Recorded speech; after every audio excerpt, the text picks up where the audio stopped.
Move this stuff out the way.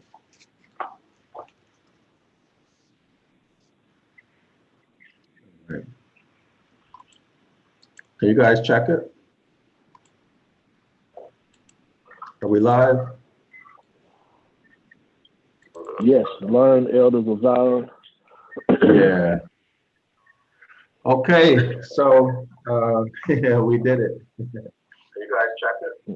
Oh, hold on. Let me fix that. Are we live? Can you guys check it? All right, that should be fixed now. Are we live?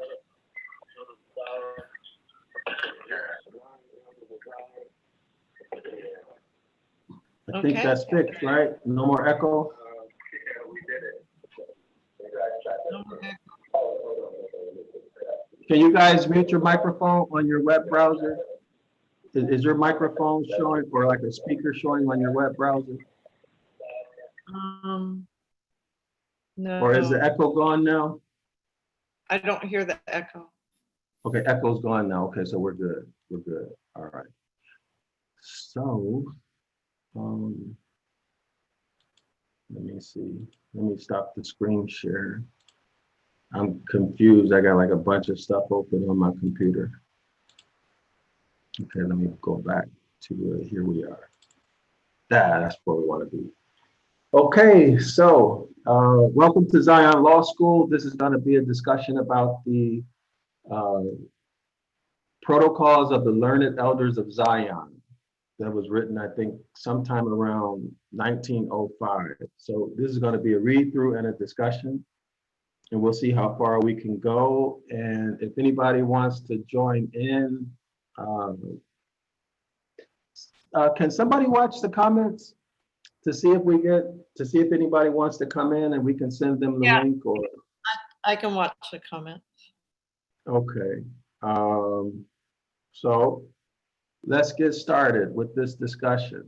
And we can see if there's any truth to this document by considering what's said and try to match it up against historical events. So that said, can we get started? Cleveland, do you want to read for us? Do you want to open us up with the reading, Cleveland? We can start from the top. This document comes from the vault, from the FBI's vault. You can see it here in the web address bar. That's where this document comes from the FBI. So this is a declassified document. This discussion is not meant to hurt anybody's feelings or anything like that. This is a discussion to see what this document is about and to learn whatever we can learn from it.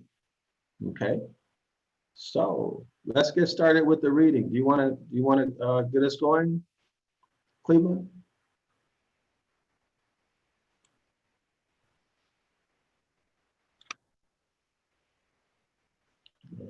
Unmute your microphone, Cleveland.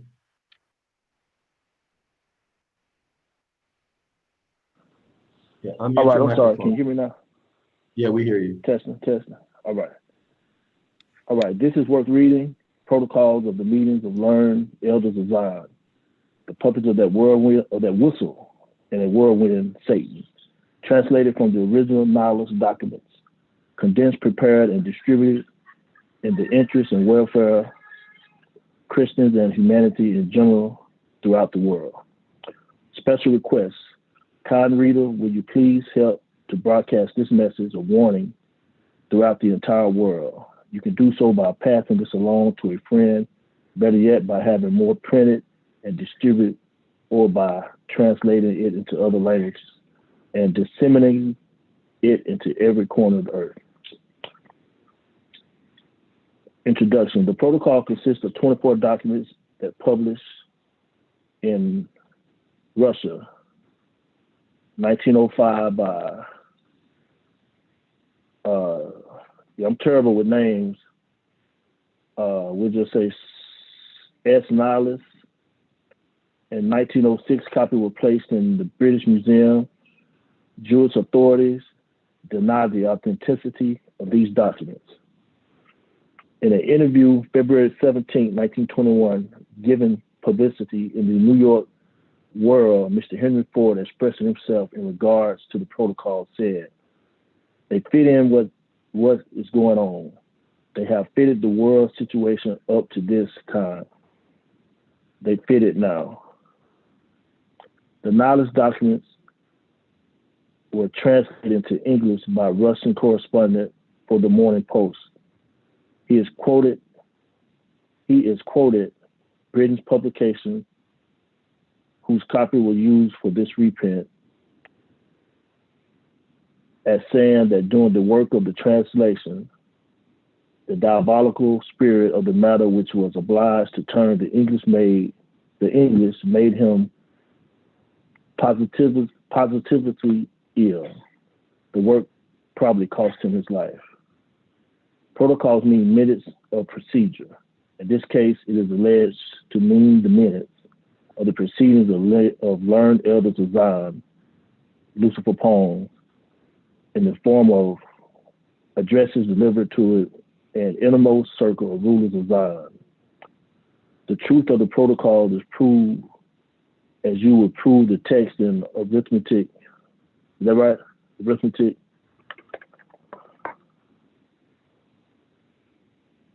Or as you would prove existence of electricity by pushing the electric button.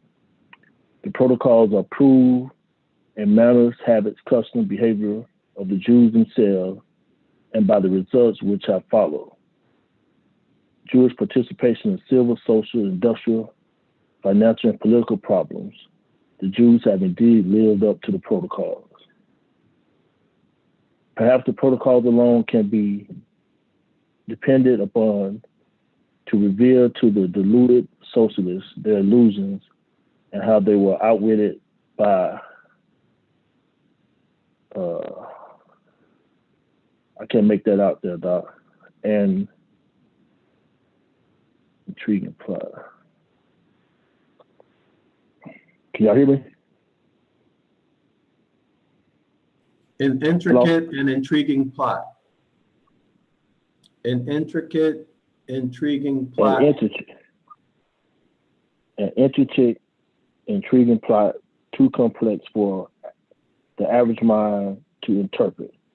The same applies to modern Christianity, comparing Jewish propaganda practices and intrigue with the spirit and letter of the protocol reveal a clandestine antichrist attack upon Christianity.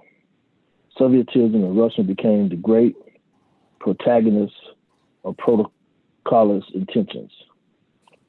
Judaism became socialism by inventing, organizing, and controlling the movement. At first, the socialists were promised an end to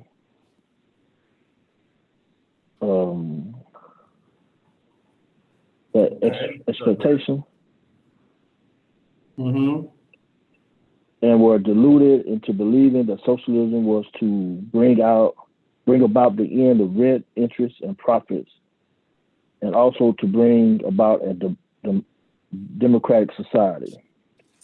The protocols and the Russian sample of Sovietism revealed that Judaism means to rule over a world slavery of all other races by a mythical king of the Jews, carrying out a fabricated democracy that the Jews are the chosen people of God. Judaism means to dictate a state which owns, operates, and controls all production and distribution, in short, everything.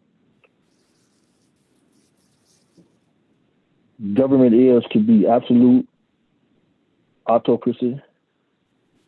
The paternalistic state, the state has become the, I think that's pioneer. The state has become the pioneer. Okay. The people are becoming robots, and the The Gentile, are to, Yes, and the Gentiles, Goyim cattle. grand cattle, are to come in complete bondage. This is the serpent scheme of the world control in opposition to the plan of the Lord God Almighty, whose only Son, Jesus Christ, will eventually crush all the forces of Satan, whose 10 soldiers, the elders of Zion, are to rule the world supreme. Okay, I have some questions. What do you guys think about this so far? Oh. Go ahead, Ellen. Oh, I can say. Look at Ellen smiling. Go Okay, ahead, Ellen. Let him have it. Go back, scroll back to that page that you were just on, the first one. Okay. Tell me Yeah, when. this is wait, right there. Perhaps up a little bit. Up. That's as far as it goes. This is the beginning. Which I part? meant the other way. Go down a little bit. Sorry. Okay. What did it say? What part are you looking for? Oh, it was about the how they planned this. It's like the using the New Testament guy over there to rile people up and stuff. Right, gonna rile them up. What did Jay say? Right here, the Judaism became socialism. This is it, carrying out a fabricated demagogue that the Jews are the chosen people of GD. Judaism means a dictated state which owns and operates. I mean, come on, it's just wow. It's a big plan. It was a big plan. Yeah. I had seen a movie. I keep telling Dawn about this movie I had seen years ago, before I left for Egypt, about how the Illuminati said that they were going to use events from the scriptures in order to control the masses. Mm-hmm. This was one of those YouTube videos that you see, and they're like, "Oh wow, we're finding out all the secrets from our enemies! Yay!" You're like, Yeah. it's really true. It does seem that they manufacture these fulfillments of prophecy. Like we see it all the time, going back to the 1800s. They were talking about the end of the world. And remember that? Yeah. And then they came out, the JW organization came out 1914. Remember that? World War I was the beginning, Christ's return. It's going to be the end of the world. Right. And then every so many decades, they do this. But that's the Christian side. But I guess these secret society members, they're across all religions, right? Yeah, I think so. Yeah. Yeah, they're across all religions. But this is interesting how it says Judaism became socialism. Right. Well, too, I remember that the KKK was started as a political party. Yeah. What's the Bolshevik Revolution about? What's that? The Bolshevik Revolution. Have you guys heard of that? I have, but I don't know what it is about. I'll need to look into that. It's supposed to be the same thing that's happening now they did then. And I think that's when socialism. Let's take a look at it real quick, okay? Okay. I have no clue how to spell both. Bolshevik. How do you spell that? Is it B-U or B-E-L? You should. Right? Oh, there it is. There you go. Oh wow, very good. Ellen, you want to read it? Well, let's do it from Okay. this one. Let's do it from this one. Okay. You want to read that one? Oh, no, that's Okay. Wikipedia. Let's not do Wiki. Let's do history.com. No, let's see if we can get. Let's see if we can get an encyclopedia. Yeah, let's get this one. Okay. Okay, so this is Encyclopedia Britannica. Okay, so go ahead. Let's take us through it, Ellen, please. Okay, where are we? Okay, Russian. Uh-oh. What? Sorry, I got to get used to using this. Okay. All right, go ahead. Let's do it. Russian Revolution, also called Russian Revolution of 1917.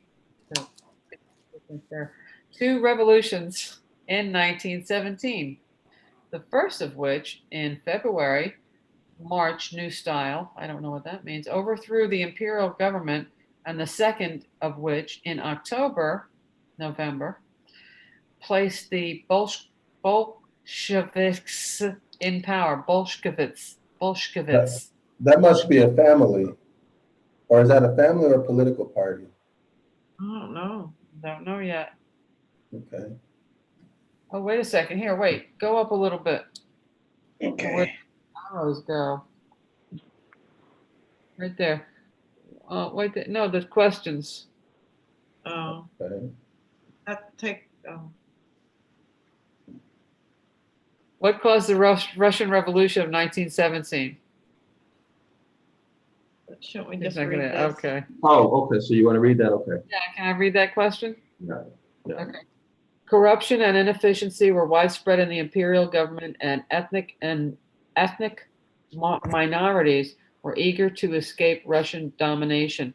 Peasant workers and soldiers finally rose up after the enormous and large pointless slaughter of World War I destroyed Russia's economy as well as its prestigious and as well as its prestigious as a European power, a prestige, excuse me, as a European power.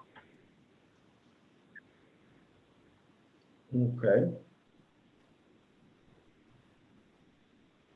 So that's it. So how would you describe this There's in more your down own there. words? There's more. Yeah. Tell me what you want to look at. Let me see. It's going to be down below those arrows there. Okay. By 1917, the bond between Tsar and most of the Russian people had been broken. Government corruption and inefficiency were rampant. Tsar's reactionary policies, including the occasional dissolution of the Duma or Russian parliament. Oh, Duma is Russian parliament. The chief fruits of the 1905 revolution had spread dissatisfaction even to modern elements. The Russian Empire, many ethnic minorities grew increasingly restive under Russian domination.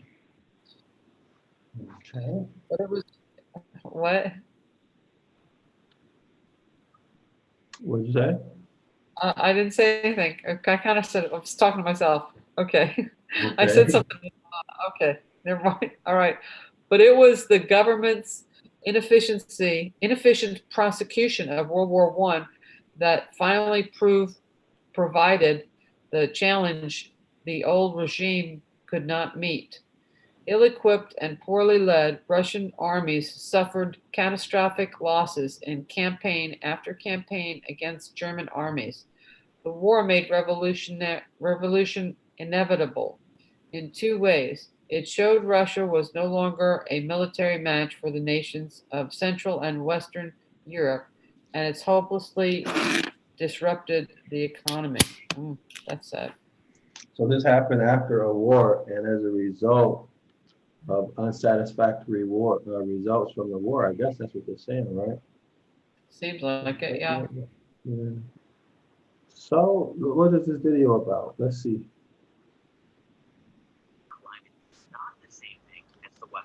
Okay, so that don't have anything to do with this topic.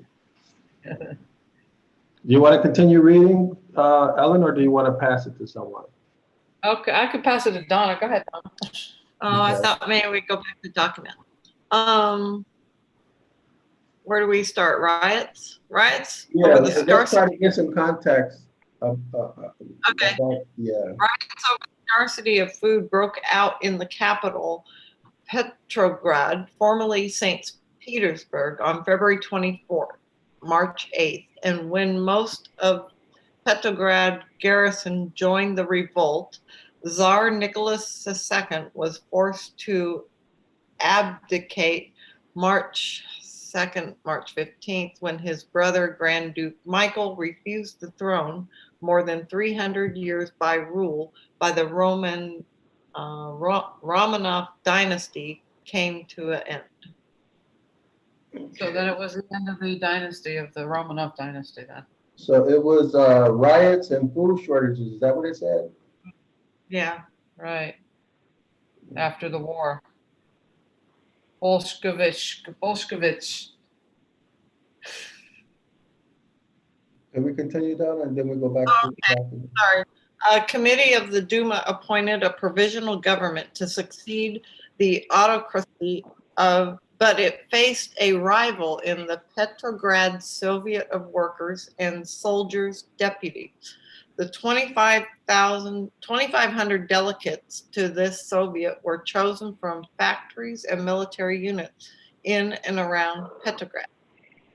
That's interesting. Mhm. The Soviets soon proved that it had greater authority than the provisional government, which sought to continue Russia's participation in the European War. On March 1st, March 14th, the Soviet issued its famous Order Number 1, which directed the military to obey only the orders of the Soviet, not those of the provisional government. The provisional government was unable to countermand the order. All that now prevented the Petrograd Soviet from openly declaring itself the real government of Russia was fear of provoking a conservative coup. That sounds like what's happening in the US. Yeah, right? It does kind of, huh? Between March and October, the provisional government was recognized 4 times. The first government was composed entirely of liberal leaders. Roll up, please. You know what? I just got a thought. I think that's why a lot of these patriots are telling people to buy at least what they say 2 years of food. Have you guys seen those channels where they're telling people to start storing food? You know, even Jubilee came out with a video just today, I think, saying she had a dream, Really? and that we should get a few things. Okay. Well, let's continue. Okay. The first government was composed entirely of liberal ministers, with the exception of the socialist revolutionary Alexander F. Kerensky. The subsequent governments were coalitions. None of them, however, were able to cope adequately with the major problems afflicting the country: peasant land seizures, national independence movements in non-Russian areas, and the collapse of army morale at the front. Scroll. Oh dear. Meanwhile, Soviets on the Petrograd model, in far closer contact with the sentiments of the people that the provisional government had been organized in cities and major towns in the army. In these Soviets' defeatist sentiment favoring Russia withdrawal from the war on almost any terms was growing.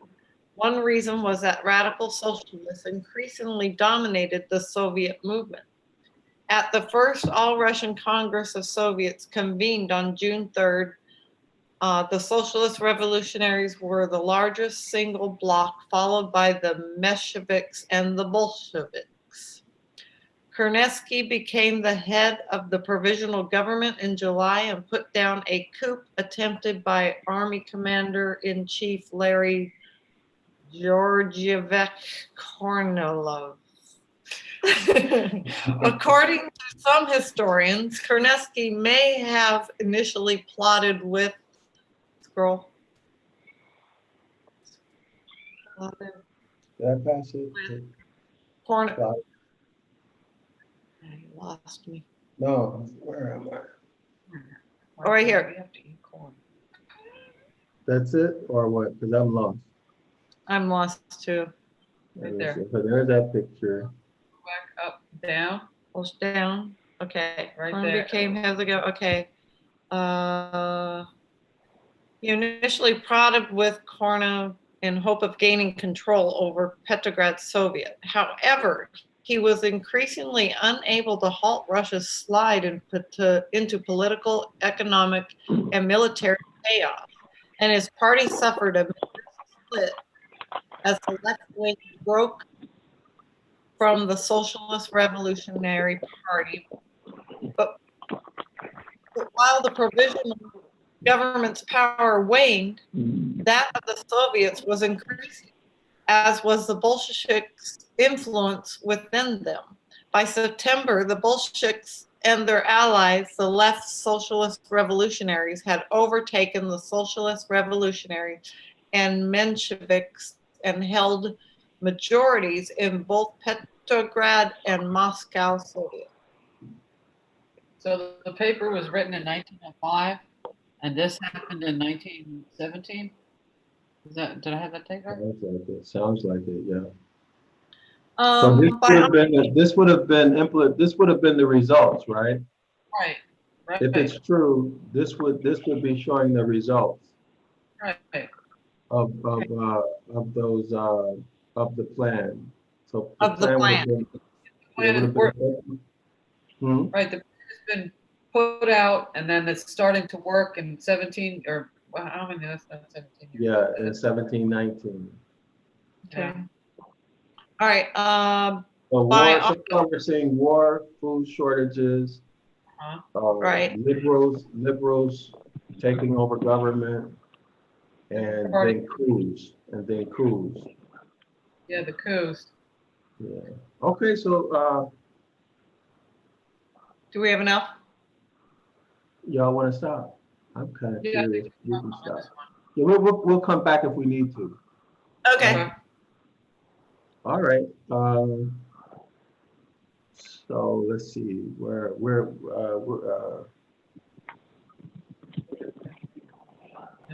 Down, yeah. Down, yeah. We're just looking well, over let's it. read, I'm curious. Can we read this again, this paragraph? Can we just reorient? Can we get this paragraph read?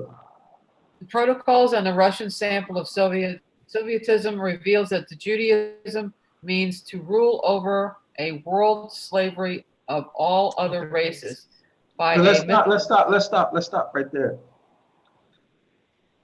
By a mythical king of the Jews. Yeah, it says to rule over all other races. Yes. That takes us back to Genesis 1, doesn't it, Donna? Yes. Did Ellen watch the video or no? I don't think so. Jimmy, we have not Jimmy, Cleveland, there's a video on YouTube that you should watch. Okay. That will give you a great insight into what this is saying. This has to do with Genesis chapter 1. Okay. But remember now, there is no Soviet Union. Right. That's why I said Sovietism. Sovietism. Right. Revealed that Judaism, this is incredible. Now remember we looked up the meaning of Judaism, right? Yes. Can you give us, do you remember just a brief summary? It doesn't have to be perfect, but can you distinguish Judaism from Yasharal? Oh, Judaism from Yasharal? Yeah, Yeah. Jews are Jews are white, and they probably came from Europe, and they're not the people of the land. Usually they're white. I can't say they're always white, but they're also not the people of the Abari. They're not from the lineage of the Abari. Can you be more specific? Huh? How do you know? How do you know they're not the people? What makes the person the people? The lineage of the Ashkenaz came from Yafat. The lineage of the. But speaking very simple terms so that a child could understand. You're correct. But speak in terms of blood, that's your hint. Speak in terms of blood or genetics, that's your hint. Okay, all right. Noah had 3 sons, Yafat, Sham, and Ham. And Sham were the children of the name, or the children of well, the reputation, and the children of the promise, or the land. I don't know. Yes, And and why is it called inheritance? Why is it called an inheritance? It's passed down through the what? Blank okay, it was, line. yeah, it was passed down through the Abari line, through Abraham, and through his. I can't remember if Abraham is son to Abir or Abir is son to Abraham. Anyway, but so it was passed down through the lineage of Sham, and there was a curse that went to the children of Yaphat, because Yaphat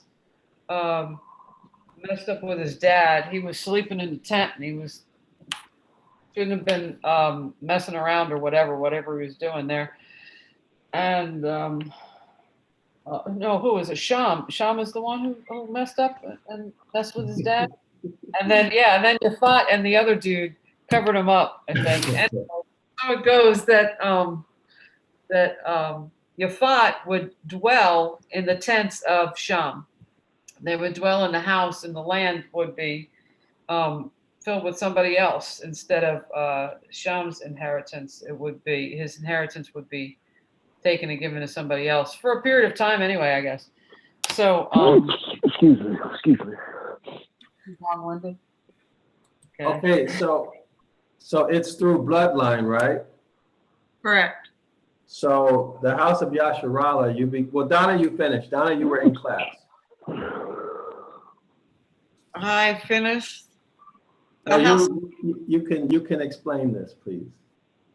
explain the difference between the The house of Judaism. Yasharallah and Judaism. Yasharallah, they don't fit the curses. Your people, the true people, fit the curses of Deuteronomy chapter 28. Okay, that's correct. But what is the difference between Judaism and the house of Yasharallah? We did this in class. It's very simple, you know it. I'll give you a hint. It's a religion. It's doctrine. Very good. Yes, continue. Excuse me. It's religion. It's doctrine. But when you say it's, what are you talking? You have to remember there are people who are watching this who haven't been in our classes. Oh, okay. Yeah. Judaism would be a religion where they're pushing a doctrine to Okay. Just one moment, Donna. John, were you in class when we discussed Judaism versus the house of Yasharallah, how they're different?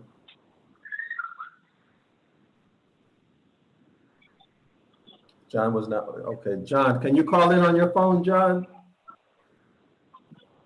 If you have a cell phone, you can call in. Okay, so let's review it. So when you look this stuff up, you look at the reference material, you'll see that Judaism, it's a religion, as Donna correctly said, okay? People from all over the world can join it, okay? It's a religion. Whereas the house of Yasharallah, you have to be born into it. You have to be from the bloodline. So if we can conceptualize it, the house of Yasharallah is a family, and it's located in a specific geographic location. In other words, it's tied to a specific land mass, right? Nations are always tied to a land mass. Yasharallah is tied to a land mass, and it's ancient, very, very ancient, okay? Judaism, according to academics and scholars, had its beginning sometime after the Babylonian exile, okay? And it is a worldwide religion, community of people who accept certain religious beliefs. Doesn't matter about your bloodline or the landmass, okay?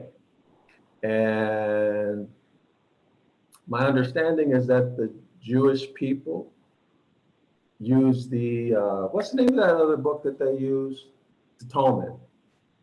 Yeah, the Talmud. The Talmud, Talmud. Babylon, and the Mishnah Berurah. Yes, and they have the rabbinical, all of that. So that's the difference. The House of Yasharallah is a bloodline that's tied to a landmass that's very ancient, whereas Judaism is a religion, and anybody from anywhere can join this religion. Okay? So that's what's being discussed here. Okay, so let's continue. Any questions on that, or anybody want to add anything to that? No. So the Ashkenazi, as Ellen correctly said, these are the primary people in this religious organization, right? Right. These would be the top people who claim that they come from Levi, if I remember that correctly. So this religion, what this is saying is that this religion, the people who operate this religion are seeking to rule the world, right? Establish worldwide slavery. Isn't this interesting? All other races. So if you can connect races, this is a social political term, right? Yep. It has no basis in science. This is a purely social political term. And Judaism is a religion. This is not a race. Right. But it says what? They mean to rule over all other races. That doesn't make sense, does it, when you look at the meaning of these words? Do you guys see that? Yeah.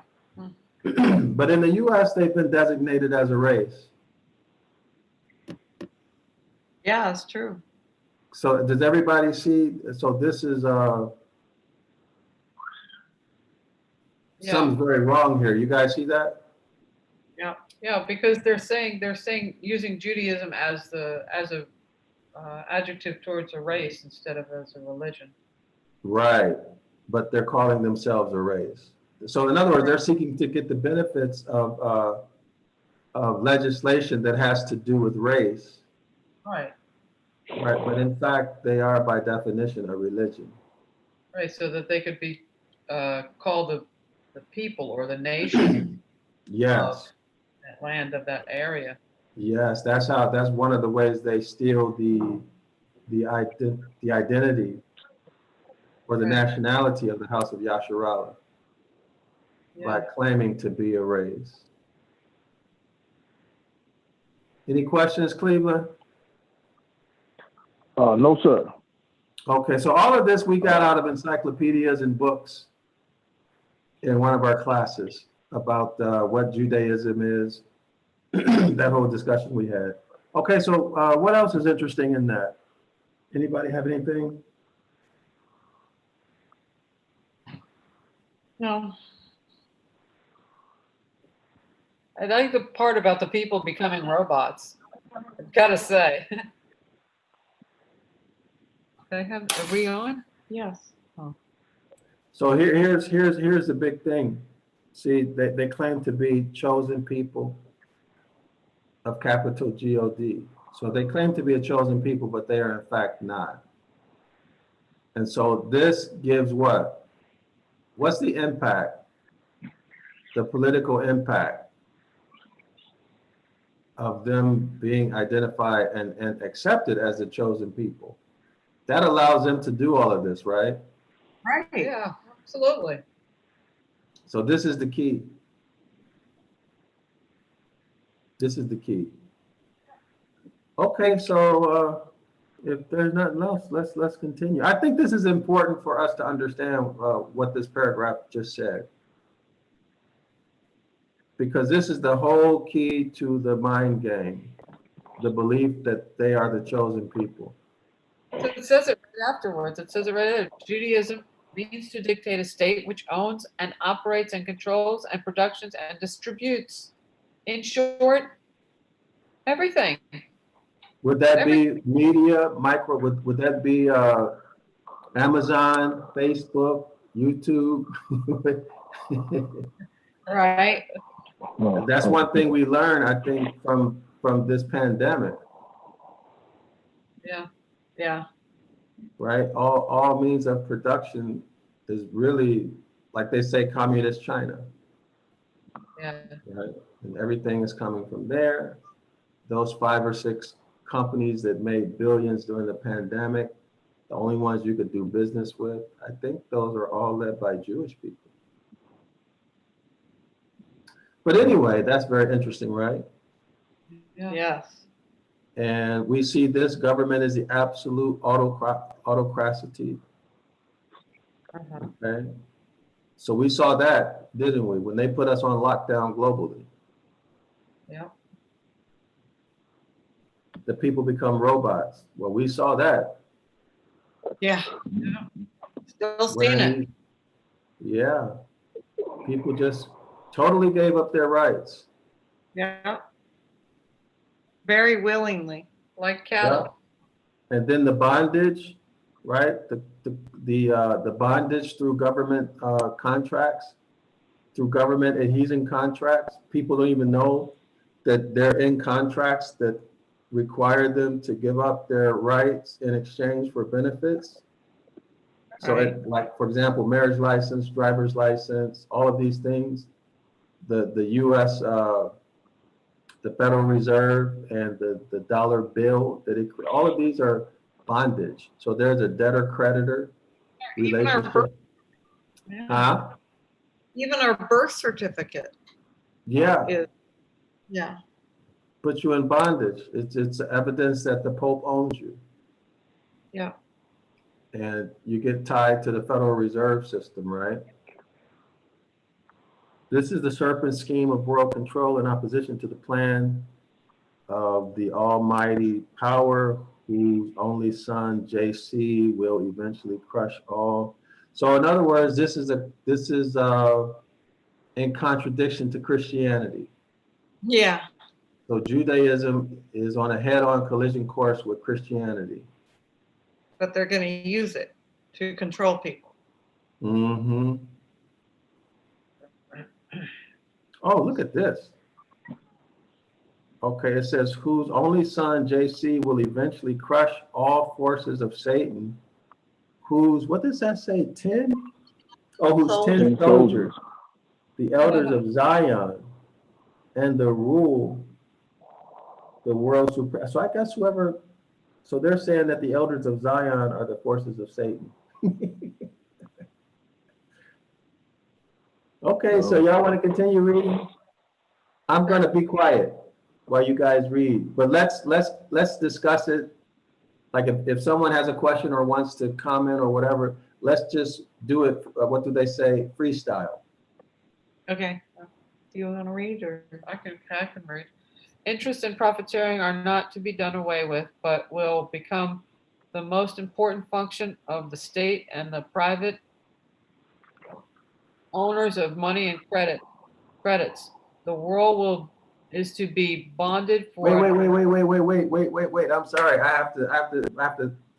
Interest and profiteering. You guys know what profiteering is? Yeah. Yeah. Let's Actually, look it up for our what is- audience. Let's Huh? look it up. Let's look it up. Profiteering. Profiteering. It's profiting off of. Okay, go ahead, read, Donna. Profiteering, the practice of making or seeking to make an excessive or unfair profit, especially illegally or in a black market. So the key word is excessive or unfair, right? Now we see that for sure these days, don't we? Because look at the amount of money they charge you to just use an ATM machine. No work is being done. Right. Or to let's say PayPal. PayPal is ridiculous. Right. How expensive it is, how much they charge you, all of these electronic transfer systems. Yeah. The price is ridiculous. Zoom was it Zoom? I think it's ZOOM, something like that. It's crazy. For for a transaction that there's no work required at all. Right. I don't remember the percentages. And then also look at the percent interest they charge on a loan. Mm-hmm. Oh, Look yeah. at what It's they do with home mortgages. Yeah, it's crazy. It's insane. It's crazy. But also in the Illegal. It's so high. yeah, also with these payday, what do they call them? Payday loan services or things like that. Payday loan, title loan. Yeah, and the places where poor people rent their furniture, the interest rates are crazy. Oh, wow. Also, what about the interest that they charge nations? Like in the case of Haiti, Mm. you know, when the war ended, and then the French came back and said, "Hey, you're going to have to pay us, otherwise we're going to invade you again." I forgot the ridiculous amount of money that came up to when you add the interest. Also, with what France did with there's an African nation who's still paying them like 500 billion per year. Gee whiz. Wow. Oh, this is associated with getting out of colonialism, but they're still under the control of those colonizing governments through their financial system. And let's see, interest and profiteering are not to be done away with. So we definitely, and also with let me continue. But we will become the most important function of the state and private owners of money and credit. There you go. There's the central banking system. So this is 1905. Let's see, what year did the Federal Reserve come into being? Are y'all with me? Y'all follow what I'm saying? Yep. Yeah.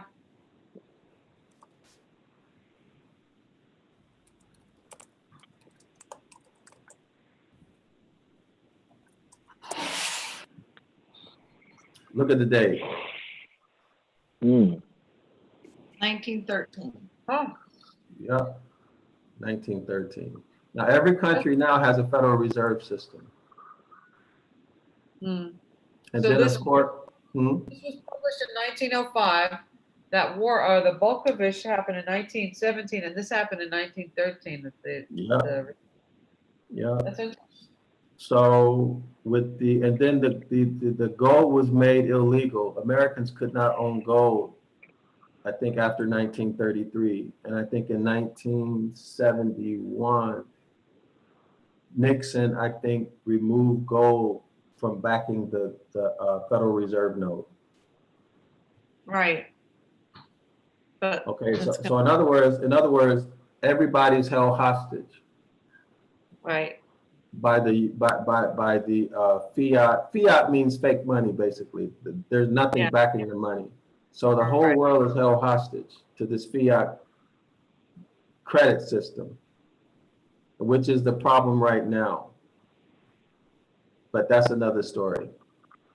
Okay, so let's continue. If y'all know anything else about this topic, go ahead, throw it in there. Okay, so let's continue, Ellen. Okay, and Interest. where are we? Interest? The world is to be bonded for an oppressive amount. The interest on which will be taxed will be unendurable.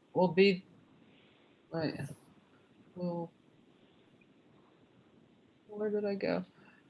The interest on which will tax labor to the unendurable limit. Okay, the world panic. Ellen, what does that mean? Can you tell us if we see this They're today? gonna tax their asses off. Right, with what kind of taxes? Payroll taxes, what else? State, Whatever kind of government? tax they want to tax us with. It doesn't Right. tax on marijuana, tax on not marijuana, tax on everything, and anything. So this is why some people don't pay taxes, right? Because in other words, if you're a working person, you're going to pay the most taxes. But if you're an investor earning what's called passive income, meaning that let's say you buy homes and you rent them out, you buy businesses. The money you earn has nothing to do with your labor. You're at the golf course, you're at the restaurant, whatever, right? And these assets that you own, people are buying, people paying you rent, whatever, they call it passive income. You're not gonna pay any tax on that if you prepare your taxes right. That's why people like Robert Kiyosaki, the president, they pay no taxes. Right. But the people who go to work every day, labor is the absolute highest tax category. If you're an employee, you're gonna pay the most. But anyway, it says to the unendurable limit. That means that people who work may not have any reserve income. So in other words, if you lose your job, you might be out on the street within a month or two because you don't have any savings. Right. Right? That's what this is talking about. So you can't stop working. So what does this mean? This means you're going to be a slave, right? Because you can't stop working. And you can't do anything that might make you lose your job. Right. If I'm talking too much, y'all let me know. So I don't want to beat a dead horse or make it boring. Okay, so let's continue. Got to be robots. The world panic was plotted and planned and manufactured for the purpose of creating this bondage in the form of bonds to exceed the world's wealth and interest burden far greater than the producers can bear. This is the perfected capitalism. So Ellen, can you talk us through this? Explain this sentence for us, please. Okay, the world panicked, and because they have to have, in order to create the bondage, they have to have panic. Am I wrong? I agree with you. I agree with you. All right. So, and when they, okay, obviously it has to be so burdensome to us that there's no way out. So that way, So it says in the form of bonds to exceed the world's wealth. So let's look up bonds so everybody know what bonds are. To exceed the world's wealth. What does that mean, to exceed the world's wealth? No, that's not it. Yeah, it's like a, Yeah. what would you call this, a United States bond or Do you guys see it? no? Oh, here it The is. bond- What is it? Yeah. There you go. a bond is a fixed income instrument that represents a loan made by an investor to a borrower, typically corporate or governmental. Bonds are used by companies, municipalities, states, and sovereign governments to finance projects and operations. Owners of bonds and debt holders or creditors of the issuer. Okay, so now let's go to Investopedia and look at the meaning of bond.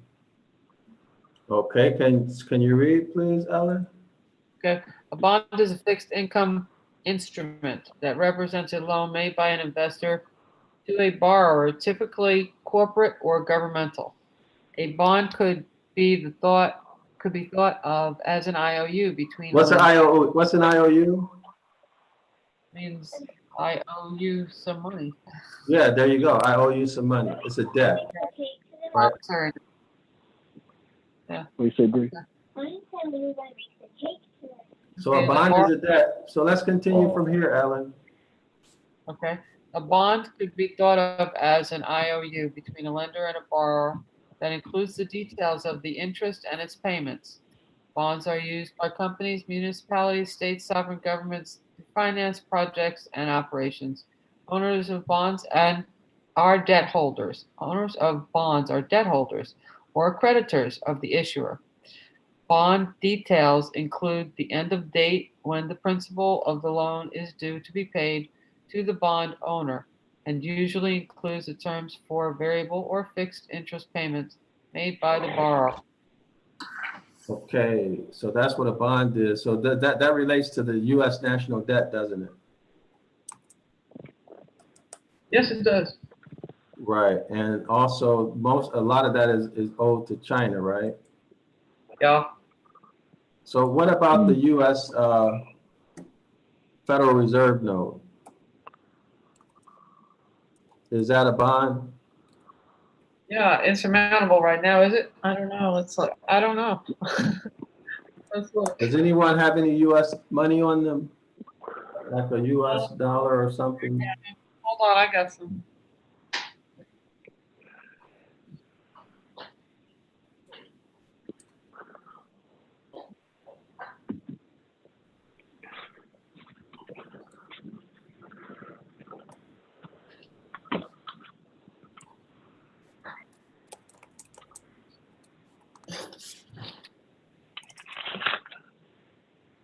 got a $5 bill here. What do you want?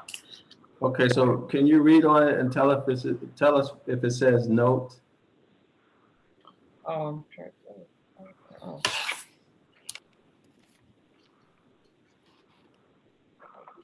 I got a $10 bill that said this note is legal tender for all debtors, Okay, public and private. thank Note, you. legal tender for all debts, public and private. So now that means it's a bond. It's an IOU, right? Yeah. So how can you pay a debt with a debt? Wow, wow. See that? Yep. Wow. I did not see that coming. How can you pay a debt with a debt? How can you? Interesting, right? Right. Yes, it is interesting. You cannot, right? You cannot pay a debt with a debt. And one day, we can get into a discussion about what that means in practical life. Okay, so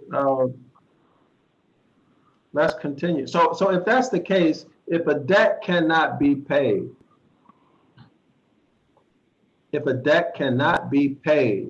what does that mean?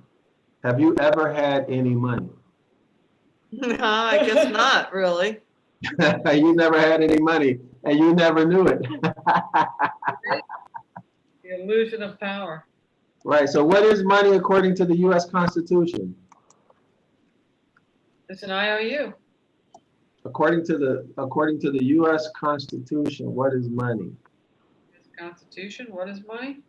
Right It's a there, legal the first tender. line right there. There you go. Article 1, Section 8. The Constitution specifically gives Congress power to borrow money and also power to coin money and regulate the value of both U.S. and foreign coins and regulate interstate commerce, but does not explicitly and unambiguously grant Congress the power to print paper money or make it legal, but they do, don't they? Yeah, so coins are metal, right? Yes. and silver. That's right. Constitutional Gold. money is gold and Gold silver. and silver. Excellent. Thank you, John. Constitutional money is gold and silver. So now remember, after 1933, they made it illegal for Americans to possess gold and silver. They made it illegal for Americans to have money. That's something, isn't it? Yeah. And here they're talking about creating a debt state. Yeah. Which it did. Everybody see that? Yep. Yep. Form Okay. a bond, lead the world. And it's perfect. They call it perfect capitalism. The debt state is referred to as perfected capitalism. Yeah. Perfected capitalism. Okay, so let's continue. Very good. This is interesting. All for the purpose of supporting an inner clique of greedy Jews in extravagant luxury. How well they must have served their master.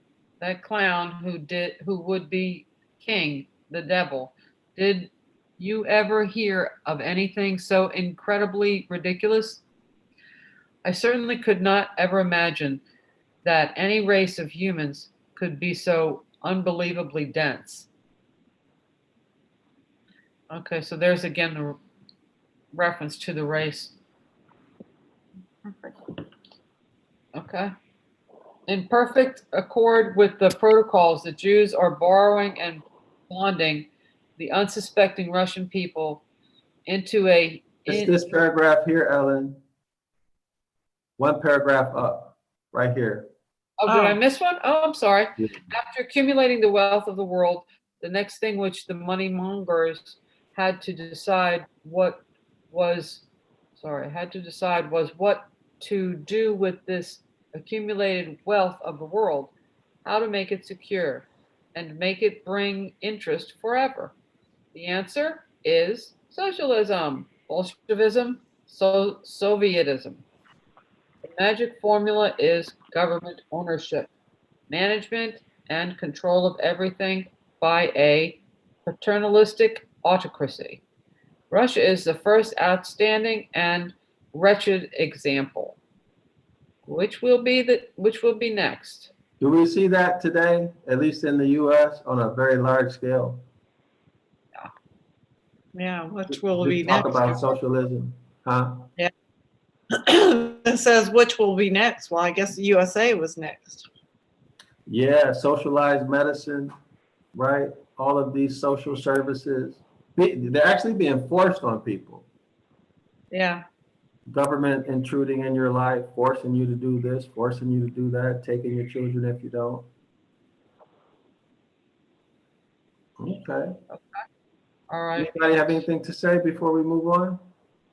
John or Cleveland? No, sir.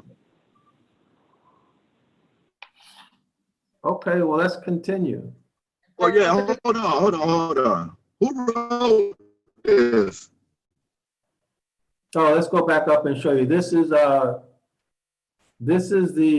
protocols of the elders of Zion. Let me show you where I got it. If you look up here, John, I got this from the FBI website, and it was written by the protocol. If you read, can you read the introduction, John, please? Use your cell phone, John, if you have one. Introduction. The protocols consist of 24 documents, first published in Russian. I don't know how to pronounce that name. Sergei E. Nilis in 1906. Oh, in 1906, copies were placed in the British Museum. Jewish authorities naturally denied the authenticity of these documents. Keep going. No, does that satisfy it? Does that answer your question?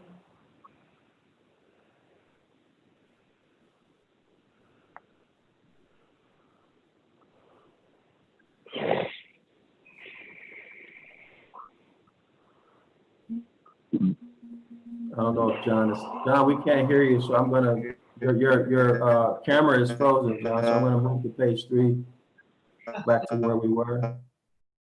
If you have any questions, John, if you have a cell phone, can you try to call in because we can't understand what you're saying.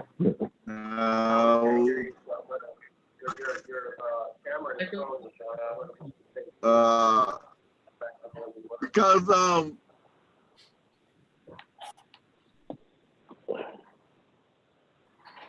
Hey, John, if you have a cell phone, can you call in because we can't understand what you're saying? there's some spots in there that talk negatively about.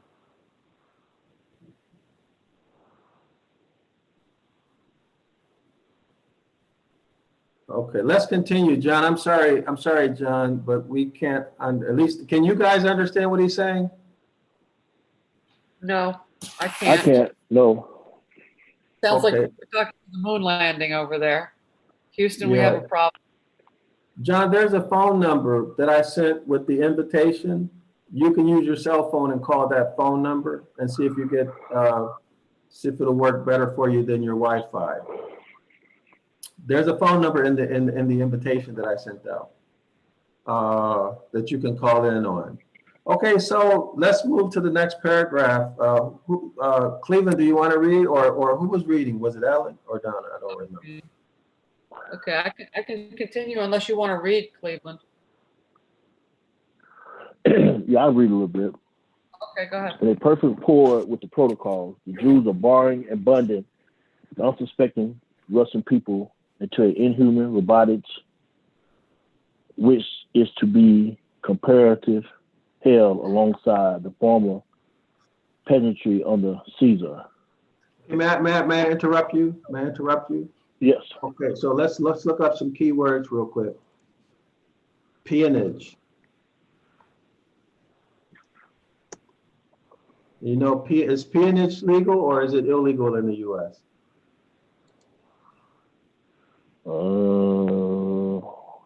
Supposed to be illegal.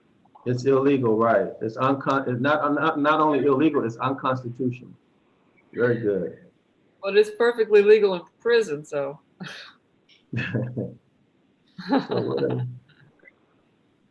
Okay, so go ahead, read, please, Cleveland.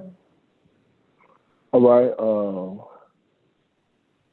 Russia is not only barred at home, but abroad. No, I'm sorry. Read on the Webster's. Can you guys see my bondage Webster's, Merriam-Webster's dictionary?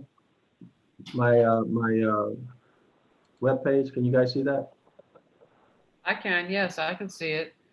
I think, Cleveland, are you looking on your phone or you were looking at the document? Because you had something on different Yeah, I on read the the web page. Yeah. Okay. Okay, so it's depth slavery. It said peonage is a noun, legal definition, labor in a condition of servitude to extinguish a debt. Right, now that's labor and a condition of servitude. So how do we see that, or do we see that in today's world? Well, it was called debtor's prison way back when Charles Dickens wrote about it, but Yes. you're not A supposed to state have of being, what is this? A state of being what? a slave. You're the subject to somebody more powerful. Can you guys read it, please? Can someone read it? Servitude. Servitude, the state state of being a a slave slave or completely subject to someone more powerful. or more powerful. Now, what about in the U.S.? What's the 13th Amendment?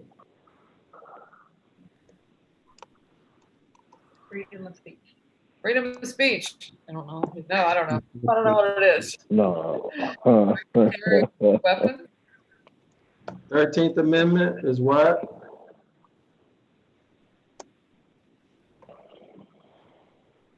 Read, please, Cleveland.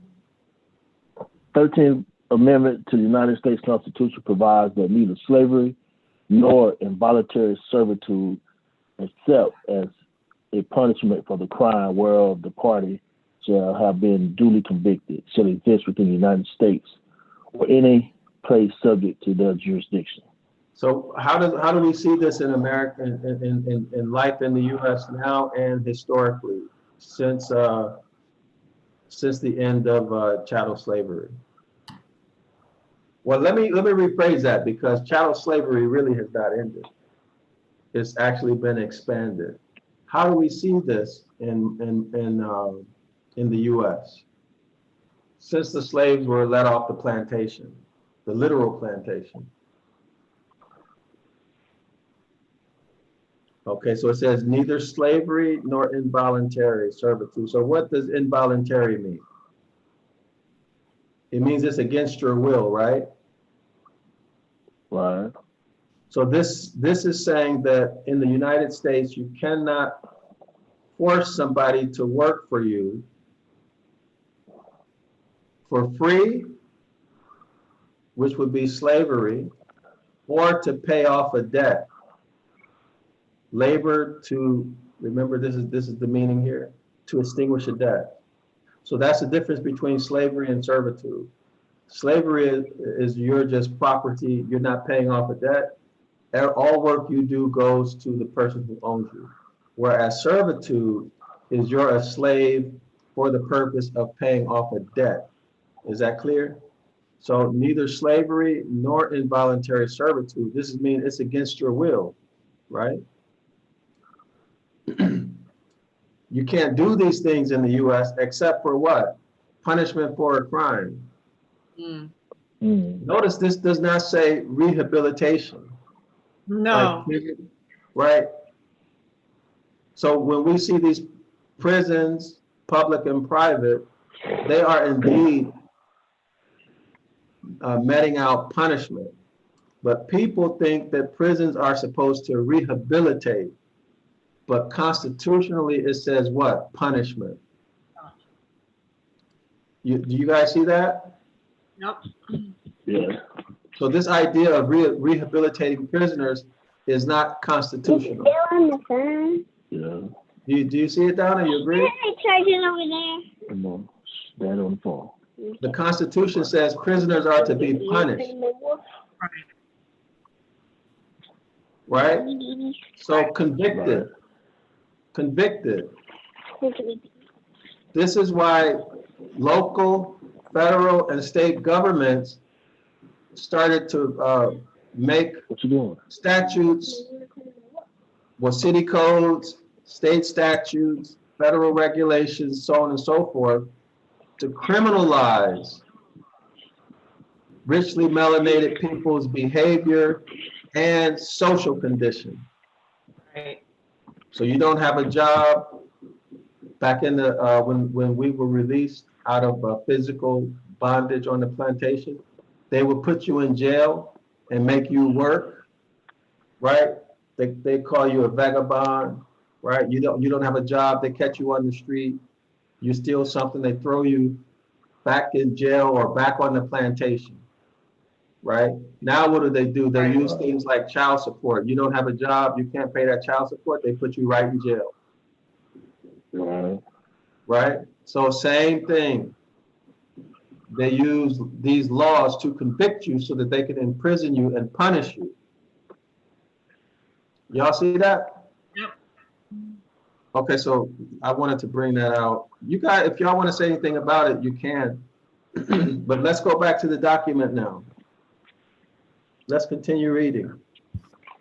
Oh, hell. What is hell? What's the meaning of hell?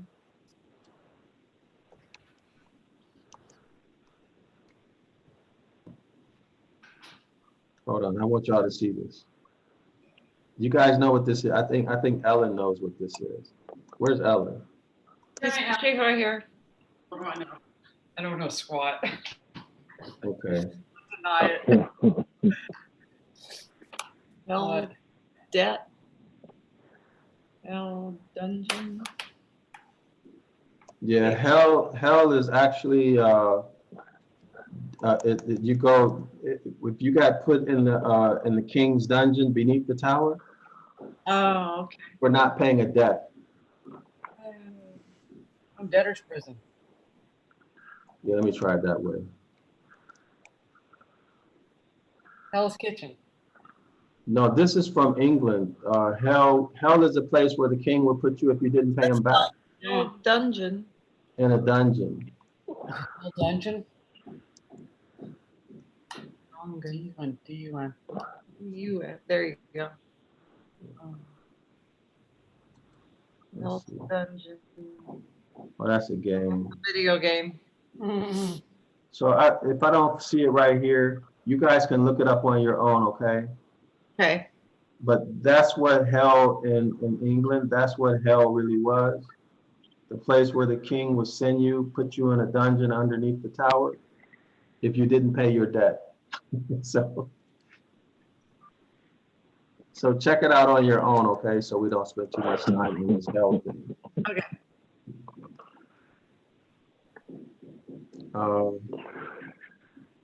Where are we? I don't know where we left. Oh, here we go. Here we are in perfect accord. Okay, imperfect. Oh, sorry, you were reading, Cleveland. In perfect accord with the protocols, the Jews are barring and bundling the unsuspecting Russian people into an inhuman robotics penance, which is to be compared as hell alongside the former peasantry under Caesar. Russia is not only barring at home, but abroad. The Soviet state is guaranteeing the interest to be paid to the private owners of the money, but of course the principal would never be paid. The president of the moratoriums is already established. Bonds now coming due are paid with more bonds. Then we have the spectacle of hunger bonds, all going out and nothing coming in. The rascally Jews would not permit a resumption of proper production and distribution. They want the burden of the bonds to be made so great there can never be any hope of repayment. Then will the interest made permanent forever be adequate to satisfy the Jews' idea of the perfect capitalist exploitation by usury? I have a question for you guys. So how does this relate to what we've been seeing with all of these bailout packages and stimulus? Oh yeah, it does. But absolutely it's exactly right on task. But it started back in with the Roosevelts back in like they're digging the coal mines like St. Peter, don't you call me 'cause I can't go. I owe my soul to the company store. You know what I'm talking about? Uh-huh. All of the country built on the railroads and the buildings and the everything was built on the back of people who are in debt to these unbelievably rich people, and they can't get out of debt. They owe their soul to the company store. It's ridiculous. But that's where it started. But yes, that's what's going on now too. Mhm.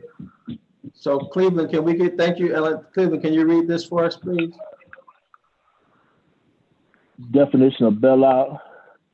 Bailout is a general term for extending financial support to a company or country facing a potential bankruptcy threat.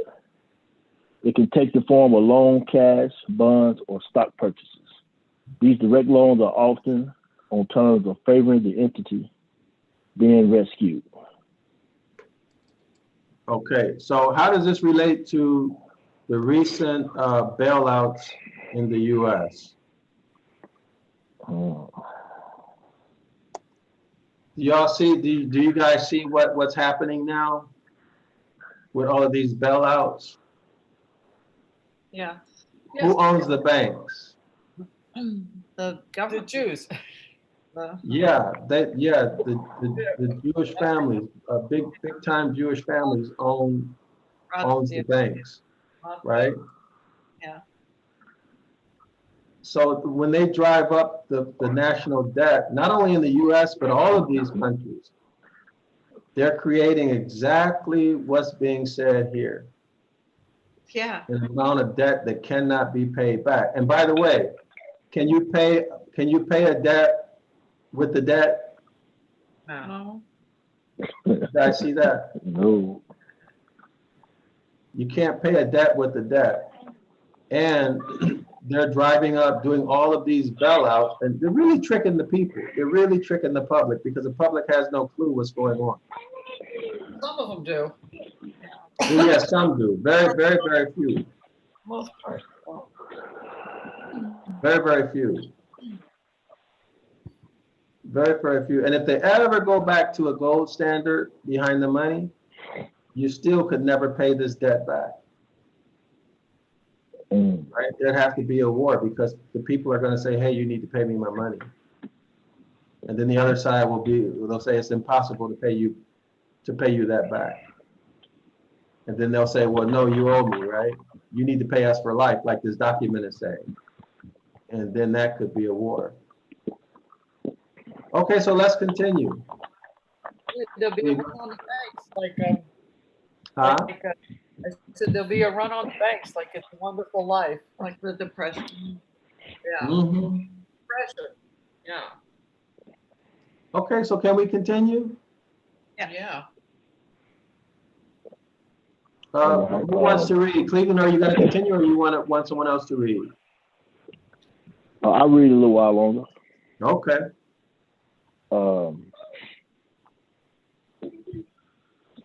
Financial interests are plotted devilishly to bankrupt the world and to bring it into receivership, which means world peanuts, because the bond the world is a slave to the bond holders. Less perhaps than 100 colossal estates will own the world's bonds. This means that less than 100 colossal estates owned by a few fat, greasy Jews will be the world's masters. This is certainly the world's very best joke. Some authorities estimate. Let's look up receivership.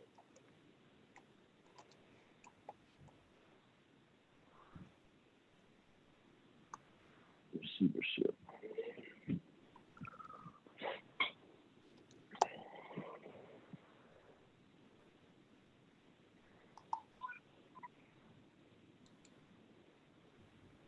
Okay, let's read, please.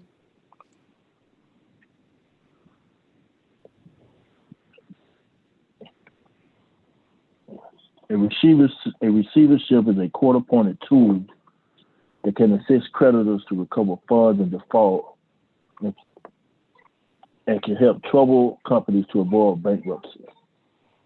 In the first instance, having a receivership in place makes it easier for the lender to recover funds due to them when a borrower defaults on the loan.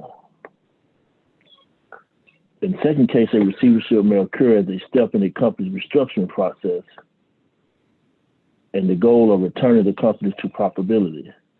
A receivership could also arise during a shareholder dispute to complete a project, liquidate assets, or sell a business. Can you read this one also? For example, important, receivership and bankruptcy are not the same, nor are they mutually exclusive. They can occur at the same time, or a receivership could occur without a company being in bankruptcy. Okay, just a little bit more, okay. A receivership is a process or solution that is put in place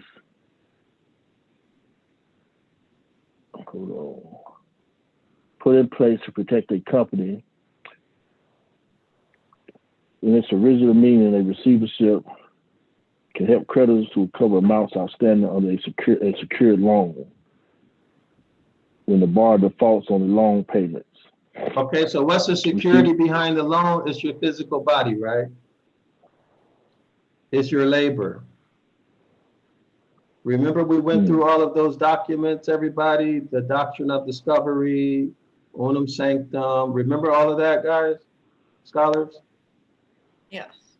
So the security on a loan is all the property, and the human body that the church said belongs to him, right, is part of that property. Okay, that's why this whole labor issue. Okay, the creditors are the bankers. So let's continue, and remember it says the original meaning. The original meaning. Okay, not whatever changes they made. So since this is 1905, let's deal with the original meaning, right? So this receivership is to help the creditors, not us. Okay, and you guys see that this sounds like what's going on with these bailouts, right? Okay, so let's continue. I think we were here. I'm sorry, here. Yeah. All right, receiverships are grounded historically in our system of jurisprudence and offer one of the most powerful tools available to protect creditors. However, receiverships are invaluable for managing and preserving assets of all kinds. So what happens here? What happens here? The bank is going to own your assets, right? Your house, your car, they're going to take everything. Okay. So bank owns actually they own everything now, but that's another story. Have you guys heard of escheating?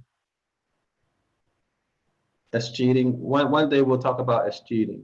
Okay. How do you spell it? uh, I don't remember. I can figure it out, but later we'll talk about it. Okay. Because Right. this has to do with probate. Because actually everything you think you own nothing. Right. Yeah. The government owns everything. They just allow you to use it. Well, Okay. And then we pay them for the privilege in our taxes. Yes, and licenses and registrations and all of that stuff. That's what's really happening behind the scenes. it's ridiculous. That's ridiculous. Okay, so I think we have a pretty good idea of what this is now, right? Receivership. Yeah. So the goal is to put the world what into receivership. That's their goal. See here, financial interests have plotted devilishly to bankrupt the world and bring it into receivership. That's the ultimate goal, which means world peonage. That means forced labor to pay off a debt. And we learned earlier that that debt can never be paid off. Plus, you can't pay it. You can't pay a debt with the IOU. You can't pay a debt with a debt.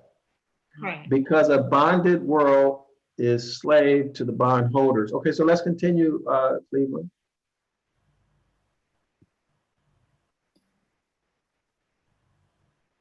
Unmute, please.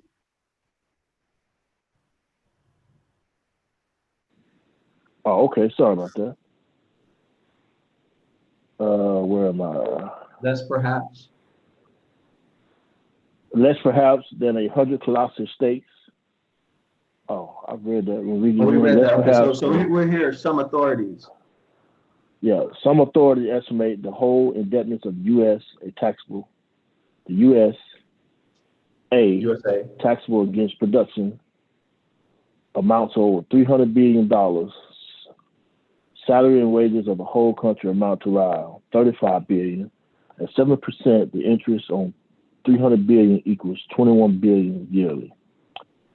It is therefore apparent that we are already in abundance beyond our capacity to pay even the interest. Okay, so stop right there. Let's look at the national U.S. debt now. Oh wow!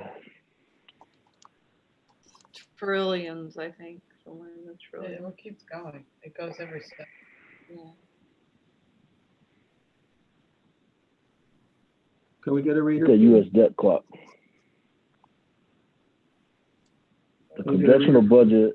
Right there. The Congressional Budget Office estimates that the U.S. federal debt held by the public will reach 98.2% of the GDP, or 20.3 trillion by the end of 2020.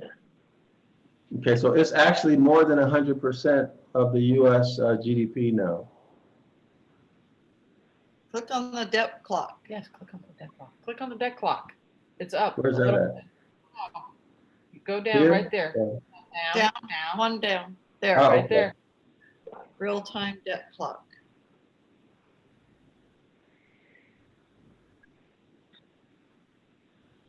Whoa, look at it.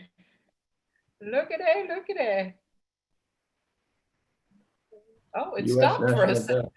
It's 27 billion 133 million 351,000, I guess.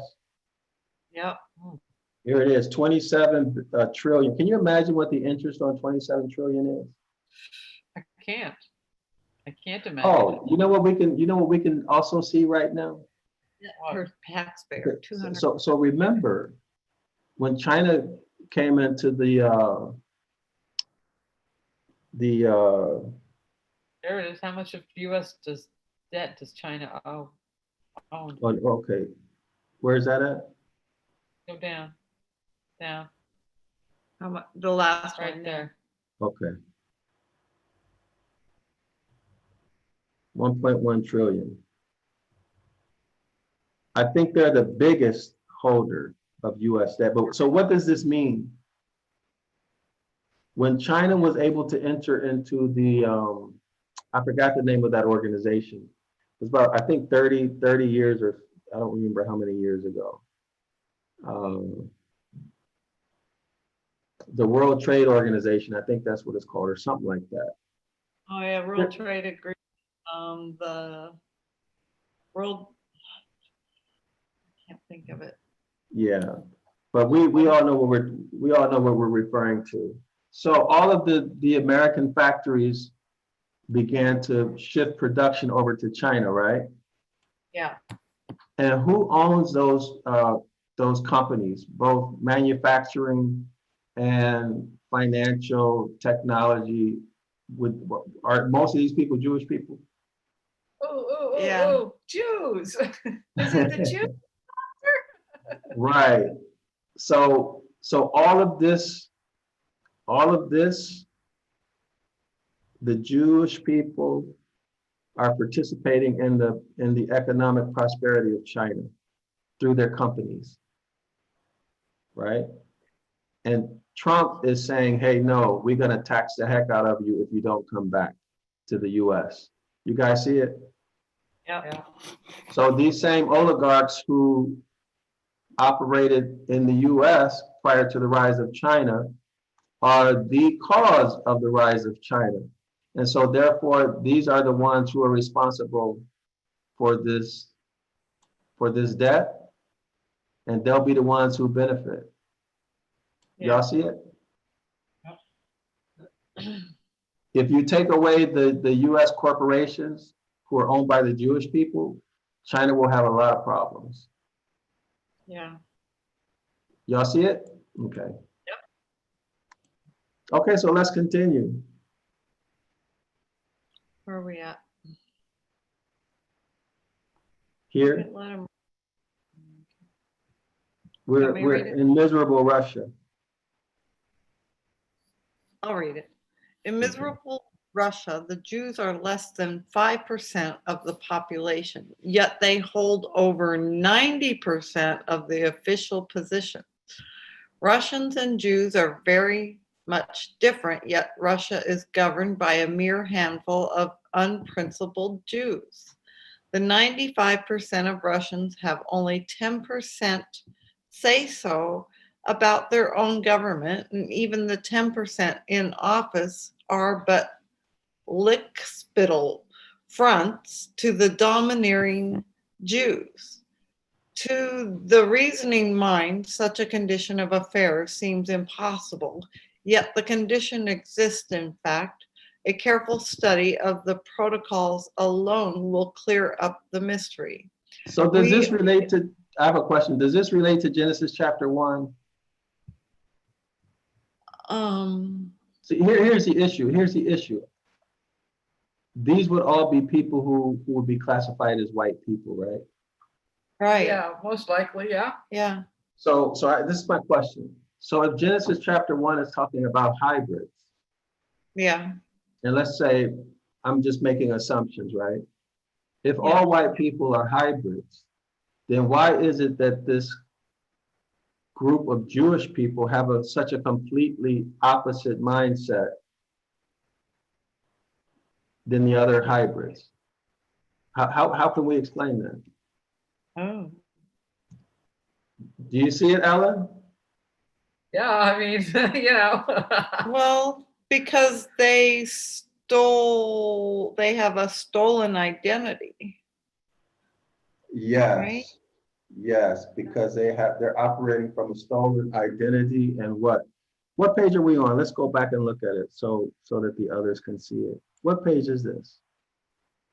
It looks like it's page 2, but I don't know, because that's. Okay, so we're right before protocol 1, right Yeah, before we're protocol 1. So first let's go protocol. back. Let's go back. I'm sure you guys are going to remember this. Where is it about that Christ guy? Oh, what is this? At the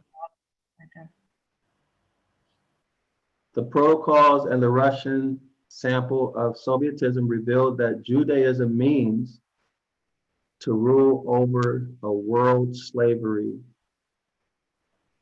of all other races, by a mythical king of the Jews carrying out a fabricated demagoguery that the Jews are a chosen people of this God.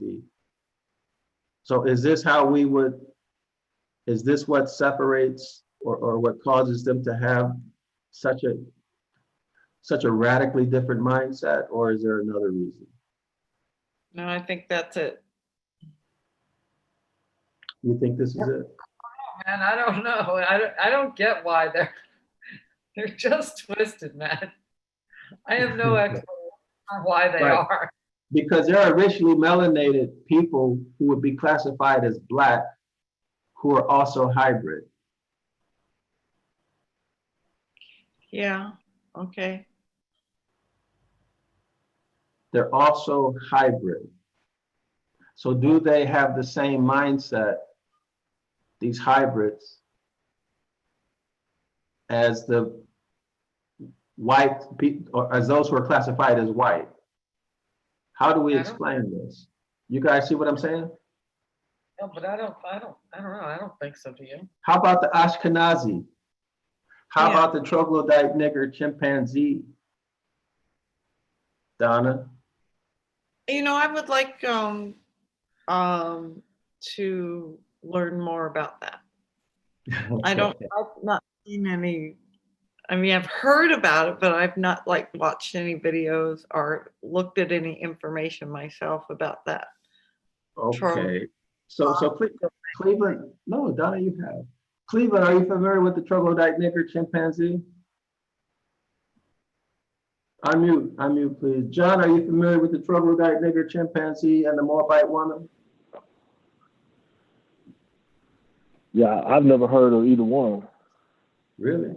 So let me just No. throw it out here for you guys, okay? This is something to think about. This is something that I think about quite often.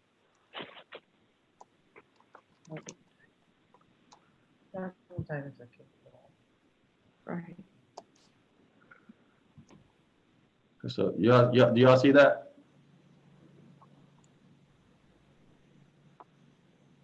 This is the troglodyte. Can you guys see that? Yeah. That's the troglodyte nigger. This would be the equivalent of the Yaqub story that the Muslims talk about, Cleveland. Yeah. Okay. You always hear Farrakhan talking about Yaqub, the crazy, the mad scientist. Right. Okay, in Moorish history, they document that the origin of those people who are classified as white, they are the product of genetic engineering of a Moabite woman. So this would be a richly melanated woman, her egg, and then the sperm of a troglodyte nigger chimpanzee. Let me see if I can find troglodyte nigger chimpanzee. So this is according to Moorish history. Oh, okay. That's where this comes from. Okay. Yes, that the Moors document that as being the origin, and it occurred in Patagonia, I think Patagonia, Argentina. Let me see. Yeah, Patagonia, Mexico is where the location where the technology. So the location I think was developed. No. The technology was developed in Patagonia, Mexico. Why did you have to point it out to me? But the creature itself was created in Argentina. So the technology was developed, the genetic engineering technology was developed in Patagonia, Argentina, but the creature itself was developed in Argentina. So Argentina is in, I think, South America, right? Okay.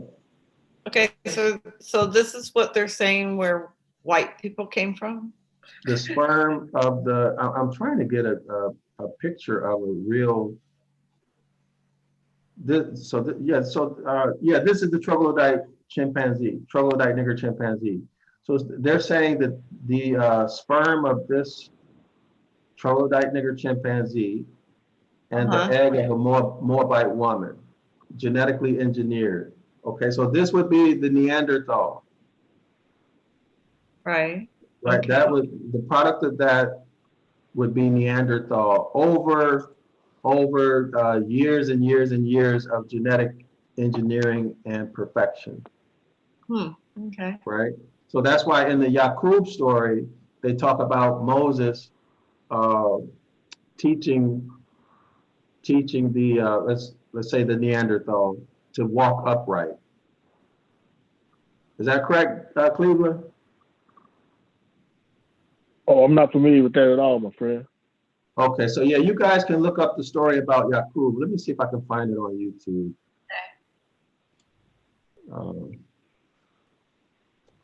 But the Moorish history, now the story of Yaqub is different from the Moorish history. Oh. But it's equivalent.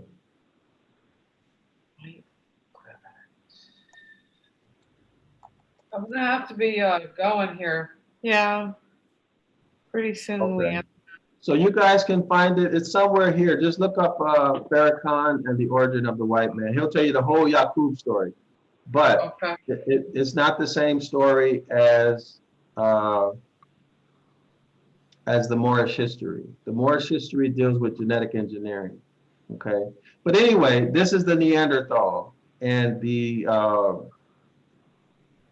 scientists who are classified as white, they don't deny this. See, the Neanderthal's genome. Okay, European, huh? Okay.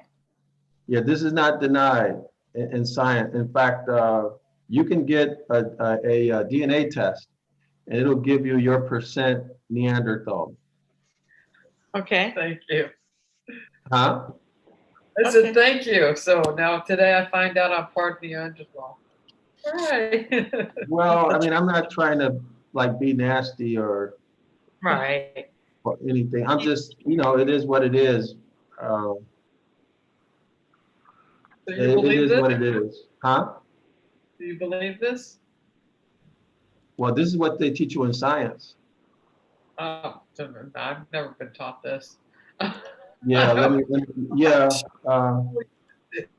this is what you're taught in science classes. Not mine. Huh?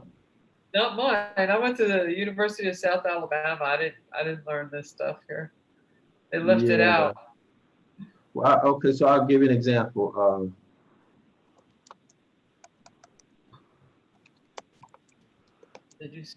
Were you there the day they taught this in class? Donna Yeah, missed that. this is you can even find this on the National Institute of Health's website. Oh, look at this. You see this? Medlineplus.gov. Uh-huh. All right. So What does it mean to have this DNA? Wow. yeah, what does it mean to have Neanderthal or Denisovian? This would be Chinese. Ah, I had never Right? heard that. The Asian, yeah. So okay, so several direct-to-consumer genetic testing companies. This would be like 23andMe, and all of them. Let me show it to you so that there's no question. What is direct-to-consumer genetic testing? Let me see if they have a list of these.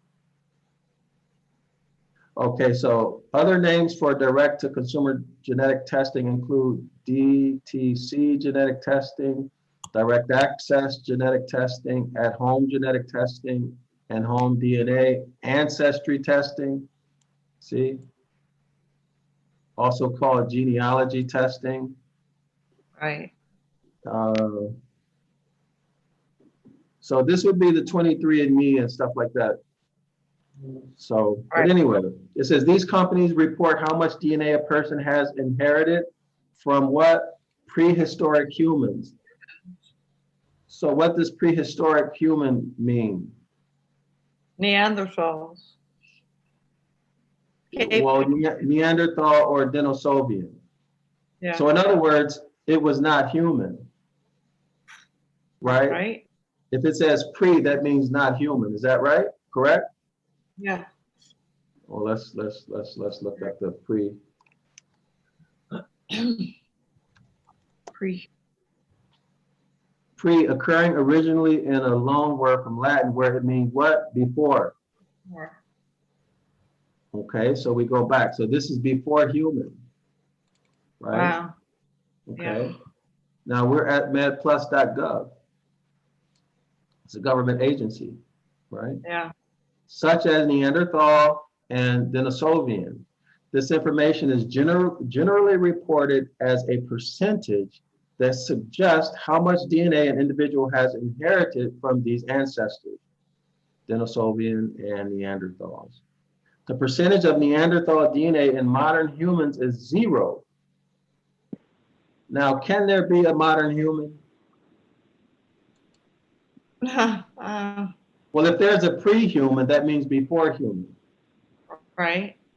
So we would be modern humans? No, it wouldn't be modern human. It would just be human Oh, right, because human is human. There is no after human. right. You understand me? Yeah, For example, they're saying before human, yeah, and they're saying that people evolved into human. Okay, so there is no such thing as a modern human. Unless, of course, you're going to say what?